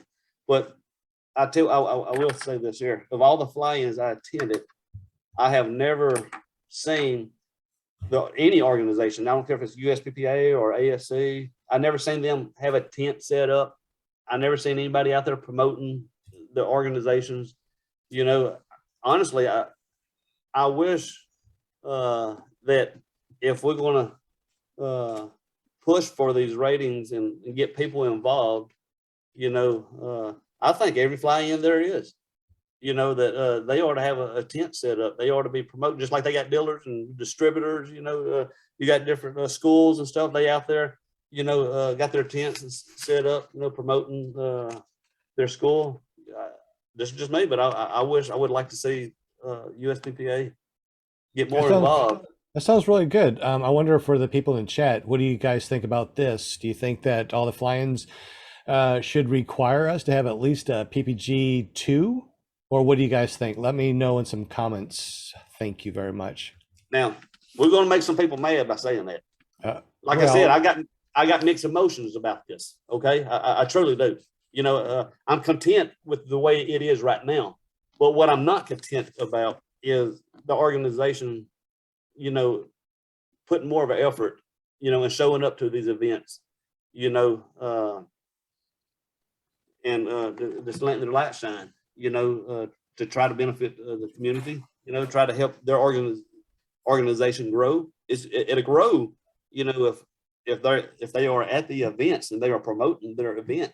I mean, this event, you know, and I think it'll help the organization do a lot better for themselves. You know, that's just me talking right here. You know, I don't like rules. I don't like speed limit signs, you know, but so I got mixed emotions about it. But with me doing tandems and stuff, honestly, part of me care less about instructing, you know, having a school, because I'm a contractor, I work for myself. You know, do I have time to have a school? Probably not. I don't know if I want the headache with it, but I done everything I had to do just so I could have my ratings, you know, for doing tandems. That's the reason why I went through the organizations and got what I got, you know. So we only had 2 people that said, or maybe 3 people that said anything in the chat. Said Hot Button Production said me starting. It was my understanding I needed a PPG 2 or vouched by an instructor. And Bill H said most of the guys I fly with have a rating of PPG 2 documented. Fair Ninja said I respect it, but I don't have any paperwork, so I probably wouldn't be able to go. Yeah. It's a lot of people like that. It's a lot of people who got ratings. You know, I know a lot of schools that are giving the ratings out, but what are the ratings doing? for them? What benefit do you have, you know, of having it? You know, it could go back to a contractor that does carpenter work. You know, you got your licensed contractor, you know, to the people that don't have it, but the ones that don't have it are just as good in some sense as the one.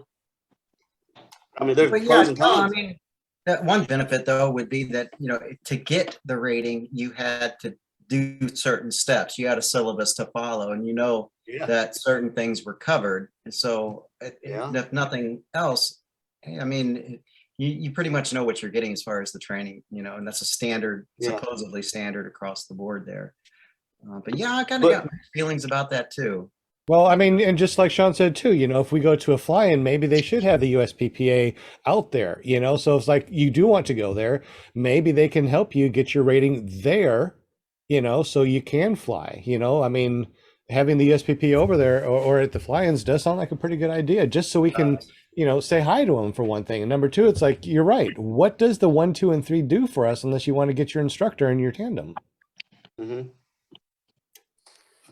Yeah, So, I totally agree about the presence thing, the actual booth setup. So keep in mind, you got a lot of administrators for the USPPA, a lot of them. When we were at Bad Apples, there's probably 5 to 6 of them there. So by that, I mean, most of these guys are going to these fly-ins. It should be as an administrator, just throwing it out there that they, you know, it's like a charity almost where they all, okay, 3 y'all are going to Bad Apples. Y'all set up a booth and, you know, have a PPA answer any questions, you know, talk at the event, you know, make sure y'all talk at the event. You know how we had seminars at Bad Apples, let some of those instructors representing the USPPA speak or something like that. But yeah, I mean, as far as the ratings go and whatnot, I know there's a lot of pilots out there that don't even have ratings, and they're phenomenal pilots, phenomenal. You know, there's a lot in Georgia where I fly. A lot of these guys in Georgia don't have ratings. They could care less, because it's the way they look at it is, you know, what is it doing for me? But where it can help them is when they go overseas. Like, for example, I just did a PPG 1 and 2 for a buddy of mine, which is a veteran pilot. He's probably been flying a paraglider for over 15 years or more. He's a free flight pilot before he's a paramotor pilot, but he was going back to where he's from in another continent, and that USPPA rating is validated over there. So he needed that to be able to fly over there. So, I mean, there is good things about it that, you know, can definitely help. But like, yeah, I totally agree with the whole presence thing. That's something that, you know, I think they should really work very hard to do it, be at every fly-in. I like your idea. I mean, to become an administrator, it would, you know, the word administrator, basically, it's like a representative, you know, or representing the USPPA. Make it like, okay, a requirement that you represent the USPPA at a fly-in at least once a year or whatever. You know? That's a great idea. Yeah, I mean, we know a lot of them. I know between all of us, you may not know they're administrators, but I mean, they are. Like Mixer, Eric DeFore, Chad Bastian. I mean, Noah. I mean, Shaun, who's all? There are a couple guys out at Texas. Is what is it? Austin PPG that comes there? Is it Brian West? Yeah, I don't know who's administrator. I don't know. There's some guy. No. What's his name? Fabrizio. Fabrizio's administrator, if I'm not mistaken. I'm not familiar. Yeah. So, I mean, there's so many that we don't even, you know, you don't even realize that they're administrators, and they are. But yeah, I think that's something we should bring to their attention, that, you know, let's start having a presence, you know, and actually represent the organization. Because I know, like at Bad Apples, for example, there was a lot of brand new pilots there that did not fly, did not sign up, didn't put a wristband on because they were too scared to fly with all the people there, which I get it. But, you know, that's when you know, they could have talked and, you know, went to, you know, spend some time, you know, with the USPPA and whatnot, and just learned something or something, you know, got anything, sold PPG Bibles or something there, you know, talked about that, you know. But yeah. We might end it right there. I don't know. But like I said, we're not going to say any names, but at these fly-ins, you know, sometimes we all got rules and guidelines, and not everybody follows rules, and so we just came back from a fly-in, and there was some miscommunication going on. I had a little incident or whatever. And I'm just trying to think, because I'm on both sides of the fence here. They had somebody got ran out.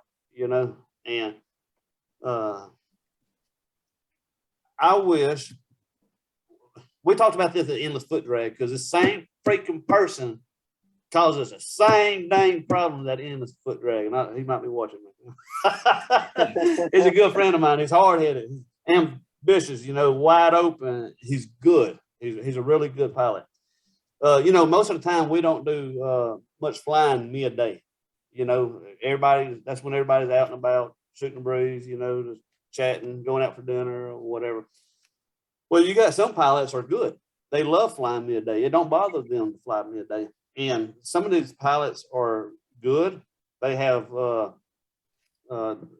they're fun to watch, and sometimes these pilots like to show off their skills, especially when people start pulling out the phones and he sees that people are interacting, they enjoying what they're seeing. So that promotes them to show off their skills a little more, I wish these events, instead of just drawing a line saying, don't fly over the LZ, don't foot drag this, don't do that.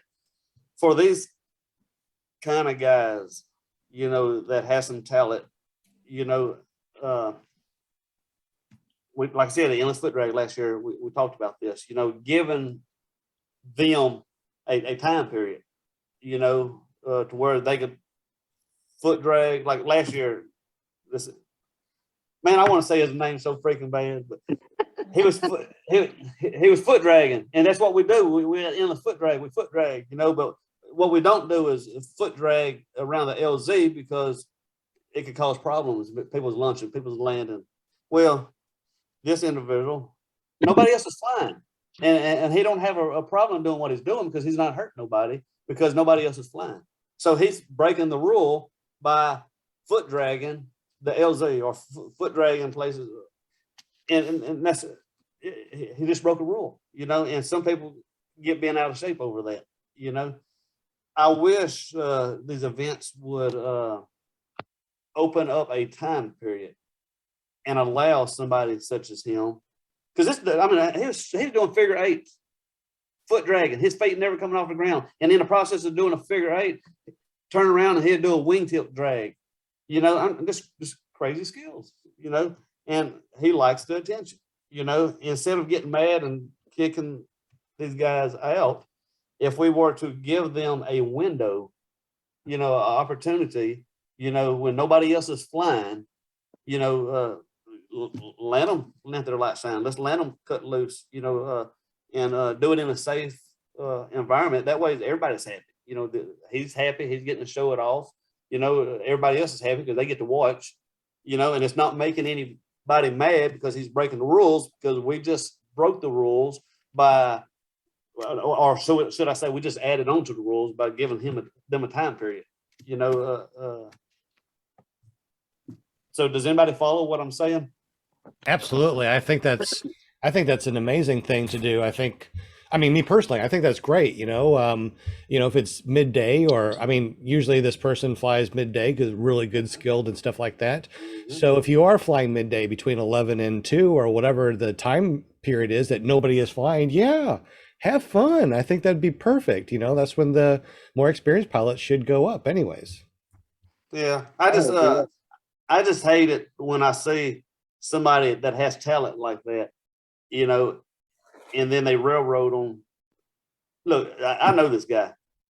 Like I said, when he smiles, when you can be chewing him out and he'll sit there and just smile at you.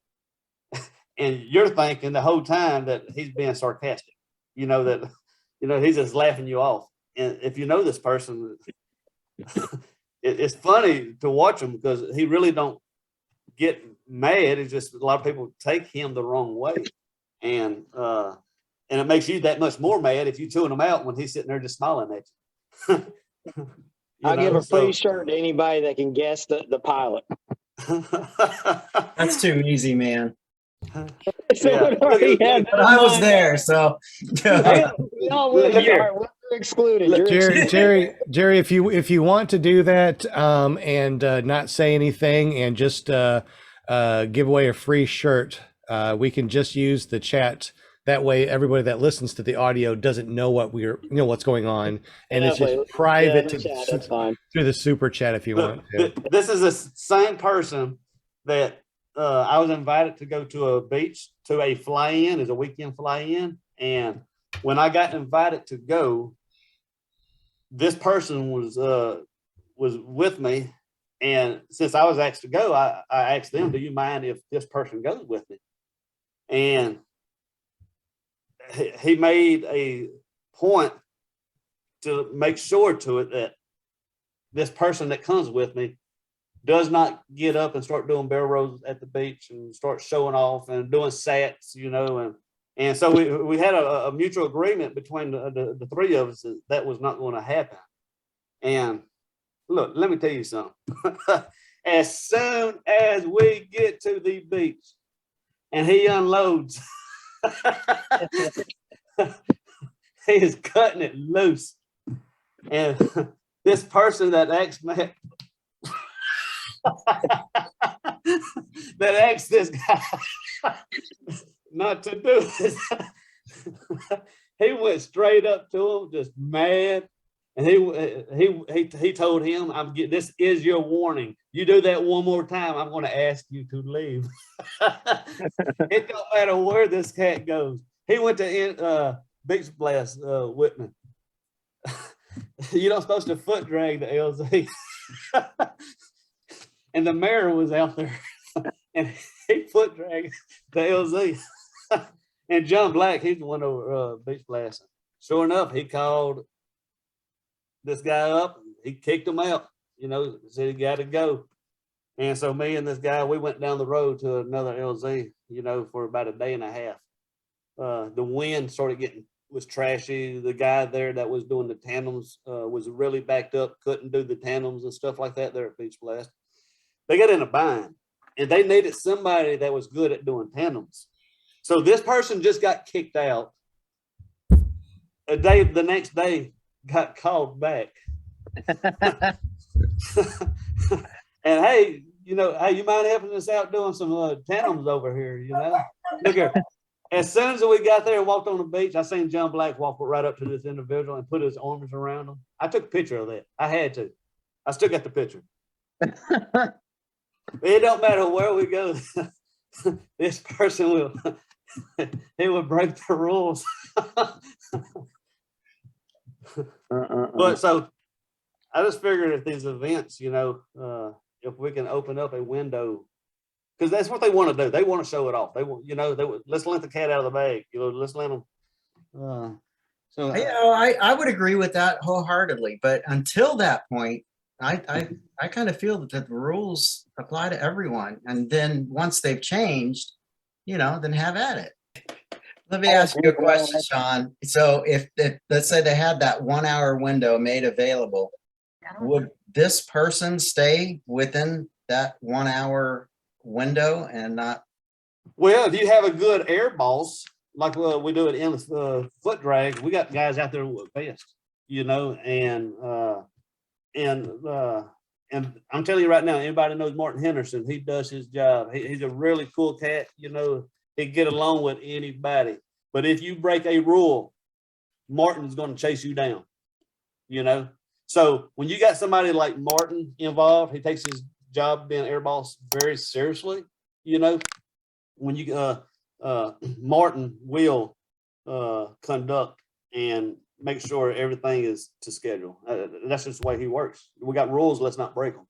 But at the same time, let's give them an opportunity, whatever that time period is, to cut loose. Let's cut them some slack. It sort of sucks, I guess. Like for this guy, I know he asked for it. He went out there and done things he shouldn't have. But he just made a 600 and something mile trip, 12-hour drive, and then he wasn't even there just a couple hours and got kicked out. Mm. You know, so I'm just saying I'm on both sides of the fence here because I do help run endless foot drag, and I also are friends with people such as this guy right here that's hard headed. You know, so if we can open up a window for them to do their thing, that way everybody's happy. Everybody's happy. I think it's a great idea. And the reason being as well is because it shows the people who are going that it's only during a certain time. It is acceptable. You can do it during that time, but we don't want you to do it any other time. And it protects everybody else. I think it's a wonderful idea. And it reiterates that it's not appropriate at certain times. That's right. That's right. And again, if you break the rules outside of that, when you give them a window, well, look here, if you break the rules, you know the consequences, you know, so abide by them. You got to have some good air balls. You know, you would have a certain time period, you know, you get your gear together, you know, and when I flag you and give you permission to go, you go, you know. And that's a really good idea too. And also too, you could actually have a sheet of paper with, you know, the times of things that are going on, you know, during that day, you know, this period, this time. And if you want to foot drag, if you want to do acro, it's between this time and this time only. And you need a special wristband. That's right. Showing that you have the skills. Maybe that's when they say, hey, you need the ratings to be able to fly to do this particular thing.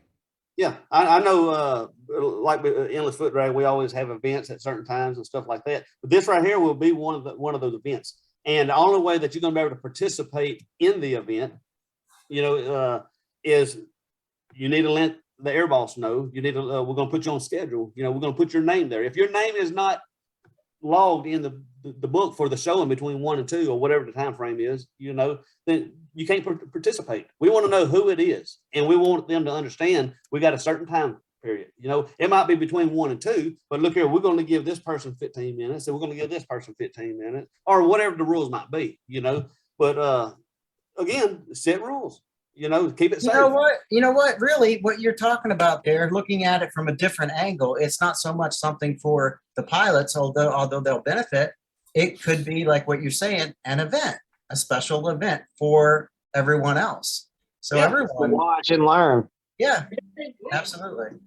I mean, they did something along that lines at the last Palm Bay. I mean, it wasn't a set time, but they had a set LZ, and like there was maybe 8 to 9 pilots over there, and it was like the 4, Matt Minyard, Andrew Fuller, Lauren Michaels. I mean, it was those guys. They had beach balls over there. They had a golf cart. I watched Andrew Fuller foot drag a moving golf cart with 1 foot riding all down the runway with it. It was awesome to see, but it was a set area that everybody knew not to fly over or fly near if they were up flying at that time. It's like they had like a little box that they were flying in and showing off in.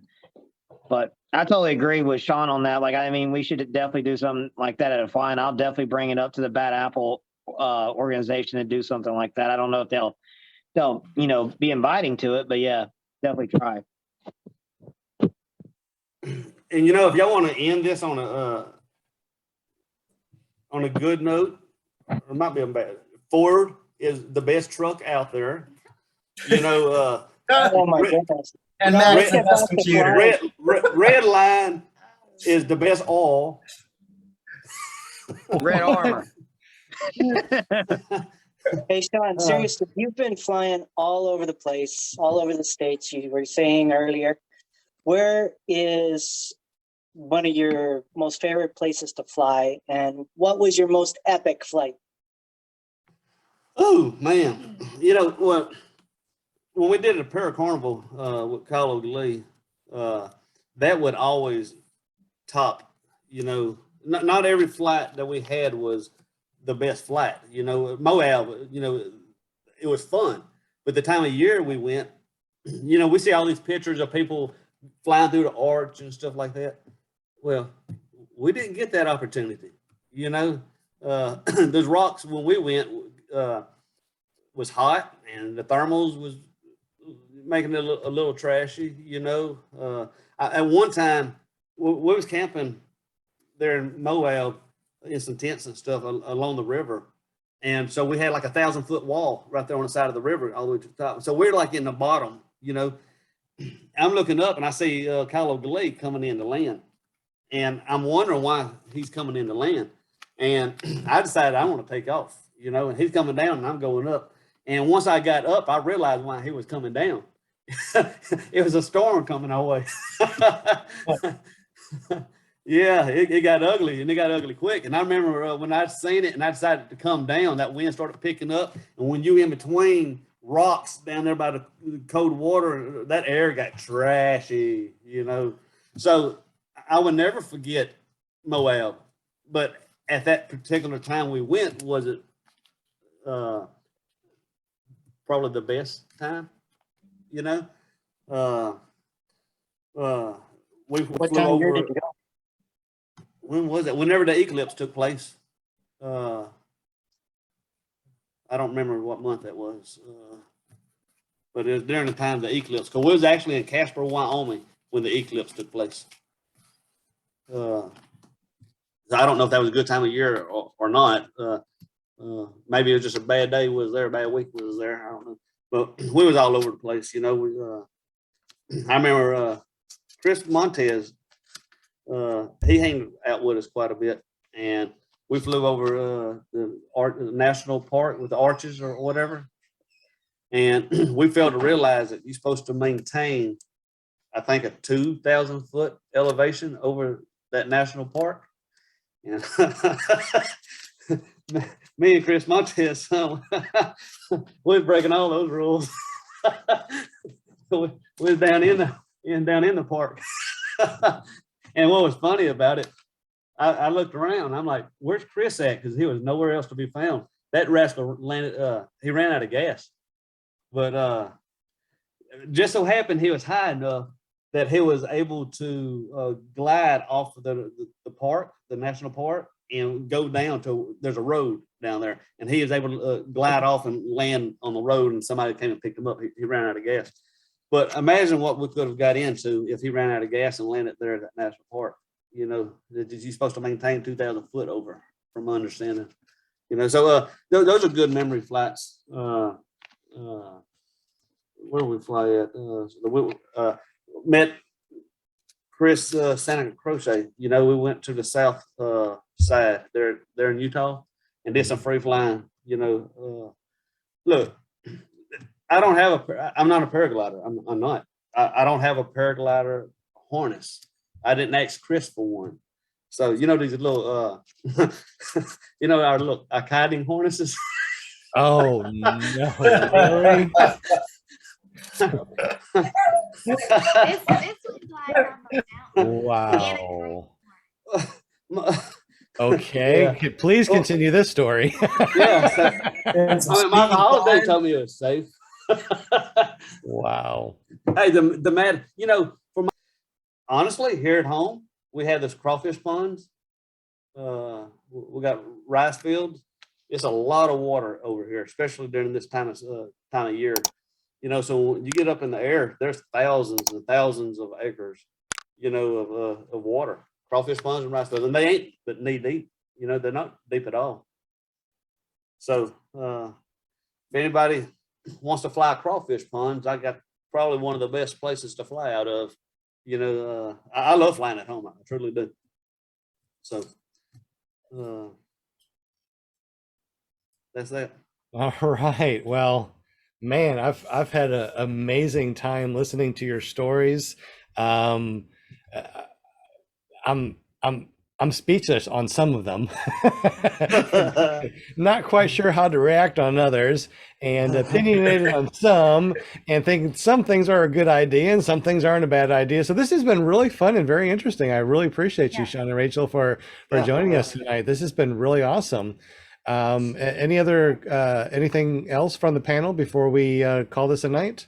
There was a Para Ninja. He said that it's a thorny question, and it's about flying etiquette, and it's about starting the motor on the back or no ground start rules.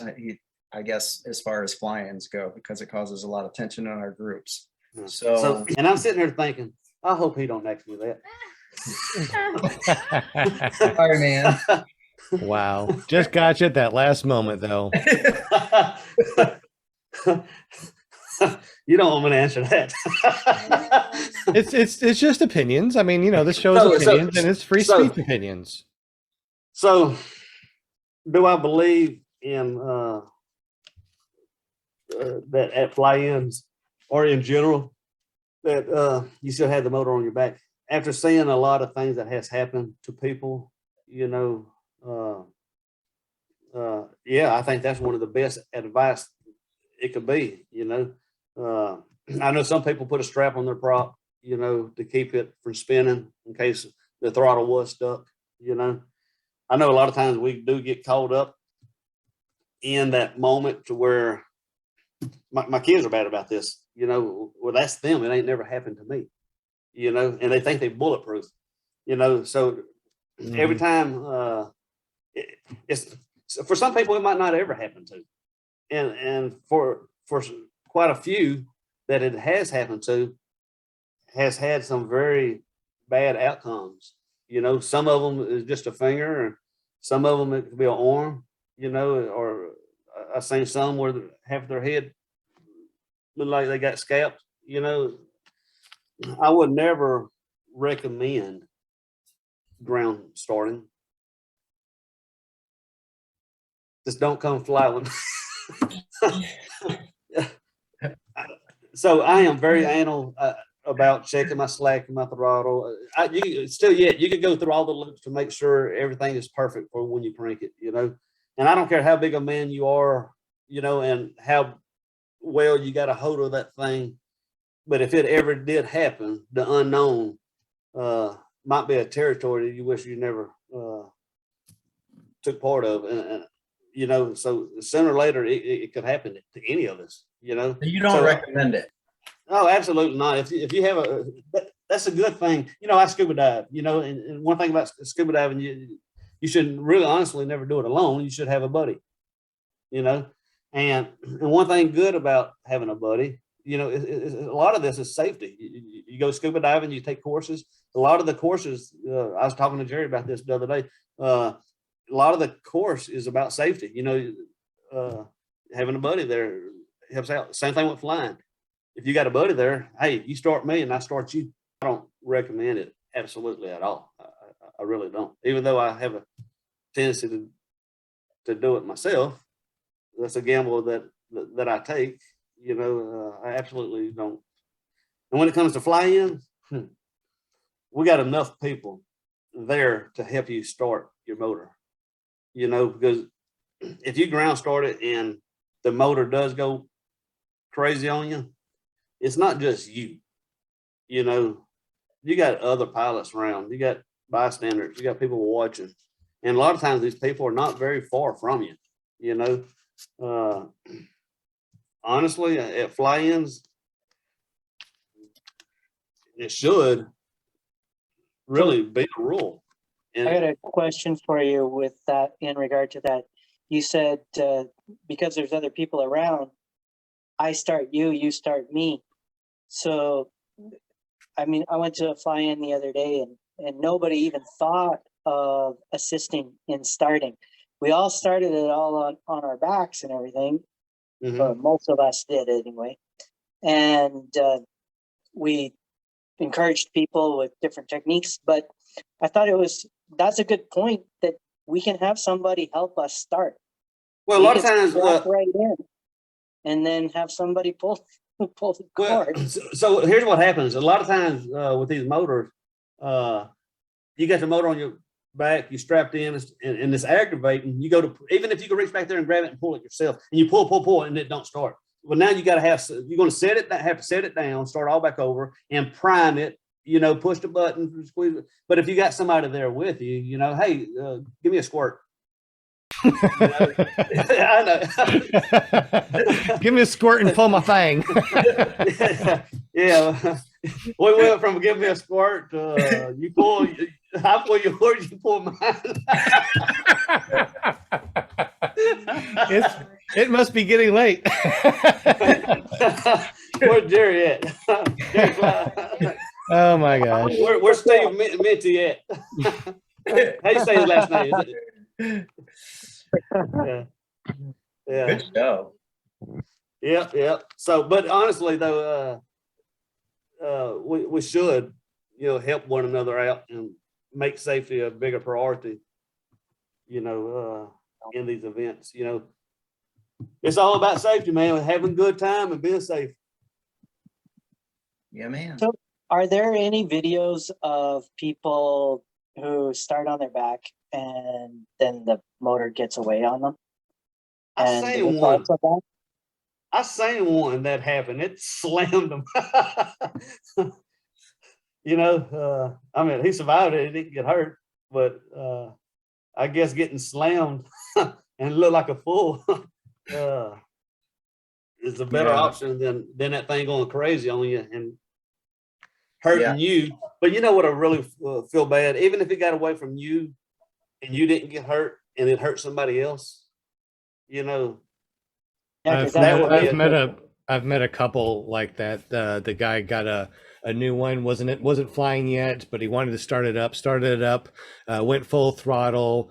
He was fine, but it kicked over and hit his wife, and his wife got hurt. And I've met, unfortunately, a lot of people that have had stories and online too, where you can see somebody starting their motor up and getting chopped up, and pictures on Facebook and our paramotoring groups and stuff showing these things. And it's like, it's just not worth it. It's like the risk versus reward. It's like, what's the reward of possibly hurting yourself or somebody else around you? It's just not worth it. Put on your back, put on the rack. It's not that difficult to do. I seen there's a lot of folks that has a rack like on the back of their car or on the back of their truck that they carry their paramotor on, and the way they have them clamped down, a lot of these guys start it in the rack because it's fastened down, and after they fire it up, warm it up, then they put it on their back. I built a platform which has worked really, really well for starting my paramotor. And I've used it for, 3/4 of a year until a couple of weeks back. I realized I wasn't getting quite the power I should be getting out of my paramotor, and it was starting to warm up here. So I thought I'd better tweak it and adjust the screw and tune it so it worked better. Well, I went to put full throttle. I'm standing on this board and the board starts sliding across the ground. I had never anticipated that. I was like, it scared the crap out of me. And so now I put it on my back. I sit on the ground and I start it, but at least that way it's on my back. I'm strapped. I'm not totally strapped into it, but I can get out of it too because I don't have all the stuff on. But at least it's not going anywhere into my hands or anything like that. But I've seen a lot of those boards. I went to fly-in not too long ago, and I saw quite a few of those boards. And after that experience, I thought, I don't know how wise that is. I think we need to have you on again. I think we need to book you again and have a part 2 with you. All right. Yeah. That sounds like a great idea. Linda, what do you think? Can I you book think them? And so. because I know that we're booked until July something. So if you want to, maybe come back and do another. We can do another 2.5 hours in July and have a part 2, and maybe we can hear from Rachel. Yeah, she's been a little quiet, hasn't she? Yeah, I don't know why she's so quiet back there. I mean, there's so much dead air. She could have jumped in anytime. Yeah, after DFD, you can come give us a report. Yeah, for sure. Yeah. That'll be here before you know it. It actually starts on my birthday, September the 19th. Happy birthday. Happy early birthday. Well, we gotta have it. Jets, I gotta get off here. I gotta get up, go to the gym in the morning. Oh, there we go. You're welcome Oh, when you get off. Lord. My goodness. we Go go. to the gym. Yeah, I need to go to the gym tomorrow Aye. and get into the tanning bed. We There's a massage table there too at the gym, so I'll go to the gym, go to the massage bed, go to the tanning bed, and that's my day. Look at that. Yeah, look at that. Snack bar. They didn't read my comment. Good to see. He said that you and Rachel are stand-up people. Oh, Yes. Oh, Thank that's- Appreciate it. that's Yep, true. thank you so much for being. Yeah. Well, I can honestly say I don't Appreciate think I have any enemies out there. I mean, Dave I Ruff didn't is hear a it. cool cat too, so you know. Yeah, man. yeah. There you go. Hey, it's really hard for me to see. I don't know what's going on with me. Before we go, Will Fly, can you see the chat okay? Can Yeah. you see the names? Can you just say hello to everybody in the chat for me? Because my eyes are so blurry today. I don't know why. What's going on? Can I you say bored hi? you that bad? Man, I tell you, this getting old grandpa crap is for the frickin' birds. Oh, good All Lord, right, you are not old. so we got Padre Brook PPG, Joshua Marsh Paramotor, James, Jim Care PPG, Phil Huker. I think I said it right. Bill H, Kyle O'Glee, Tommy Sutherland, Travis DeFont, Hot Buttered Productions, Nice. Henry Gramillion. Let's see, and Andre Gramillion, and gosh, lots of people. Good. Cool. I got him, William Garland, and John Wayne. Cowboy. Yeah, lots of people in the chat, lots of activity too. Walter Priori, what's up from Lots of Australia? chicken. Once again, I'm so happy when I see him in the chat because I know tomorrow is coming. Coming. Thomas Lynn Holland. Let's see. Hope I'm not missing anyone. Kelby Cox. What's up, Kelby? Hey, Kyle O was in there too earlier. Kyle O'Glee. Yep, got him. Hi, Kyle. Let's see. He's probably in bed now. That's a hardworking man right there. I don't know Yes, how he does it. is. I don't know. Yeah, he is. Just going down the list, Angela Preslick. What's up, Angela? Hi, Angela. Love you. And let's see, John Wayne, Bill H. Okay. I do believe that I got everybody. If I missed someone, I'm really Cool. sorry. Awesome. Oh, Aaron I. Chatters. Yeah. Aaron I, the PPG guy. Yeah. Hi, Aaron. I. Para Ninja, Clark's Video. Oh, Get a couple more in here. That's Steve good. David Clark's on Ruff. there? What's up, David? What's up, Steve? Yeah. Yeah, so I'm glad I kept going down the list because I'd have missed some people. Uh-oh. So exciting. Really good. Thanks for doing that, Will. You're welcome. And thank you, Shaun and Rachel, for hanging out Yep. with us for 2.5 hours. Wow. So what's your longest podcast? 5 Huh? 5 hours. No way. Way. Uh-huh. So people fell asleep and you woke up and like, oh, it's still on. I think so. They woke up, they went to bed, they came back. It's like, wow, good morning. They're still on. I think it was during the winter time, the COVID hit, so everybody was, listening, and we had the after show. People were jumping Yeah. on. Right. Oh yeah. I already told you I don't like sleeping, so Yeah. So how about this? Next time we'll go ahead and say we'll shoot for a 6-hour podcast. Oh, we got to Lord. beat the record. Gonna call midnight at the Oasis here. Yeah, we're gonna break the record. All right, guys. Well, thank you so much, Shaun and Rachel. We definitely appreciate you. You are absolutely Thank you, Rachel. wonderful people. Appreciate ya. and Nice talking with y'all. Yep. It's Hopefully I didn't bore any of you guys. Thank you. No. Oh, yeah, no I was boring just like at all. falling asleep and, You're awesome. like, yeah. Thank y'all for the invite. We had a good time. Absolutely. This Had was a, fun. had a blast. So anyways, guys, thank you so much, everybody in the super chat, everyone that's listening to us. This is episode 124, season 3 on PPG Grandpa's Paramotor podcast. ClearPropTV.com. You can watch us live every Monday night at 7 p.m. Central, 8 p.m. Eastern.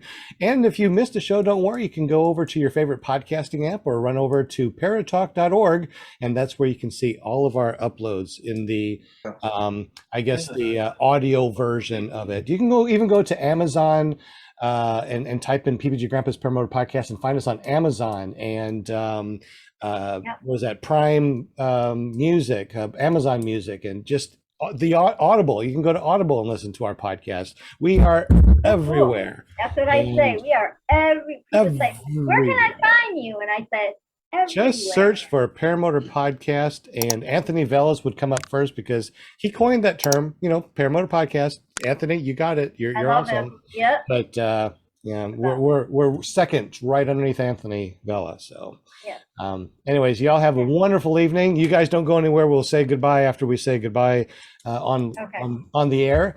And so Okay. peace out, everybody. We love y'all, and we will see Love you. you next week.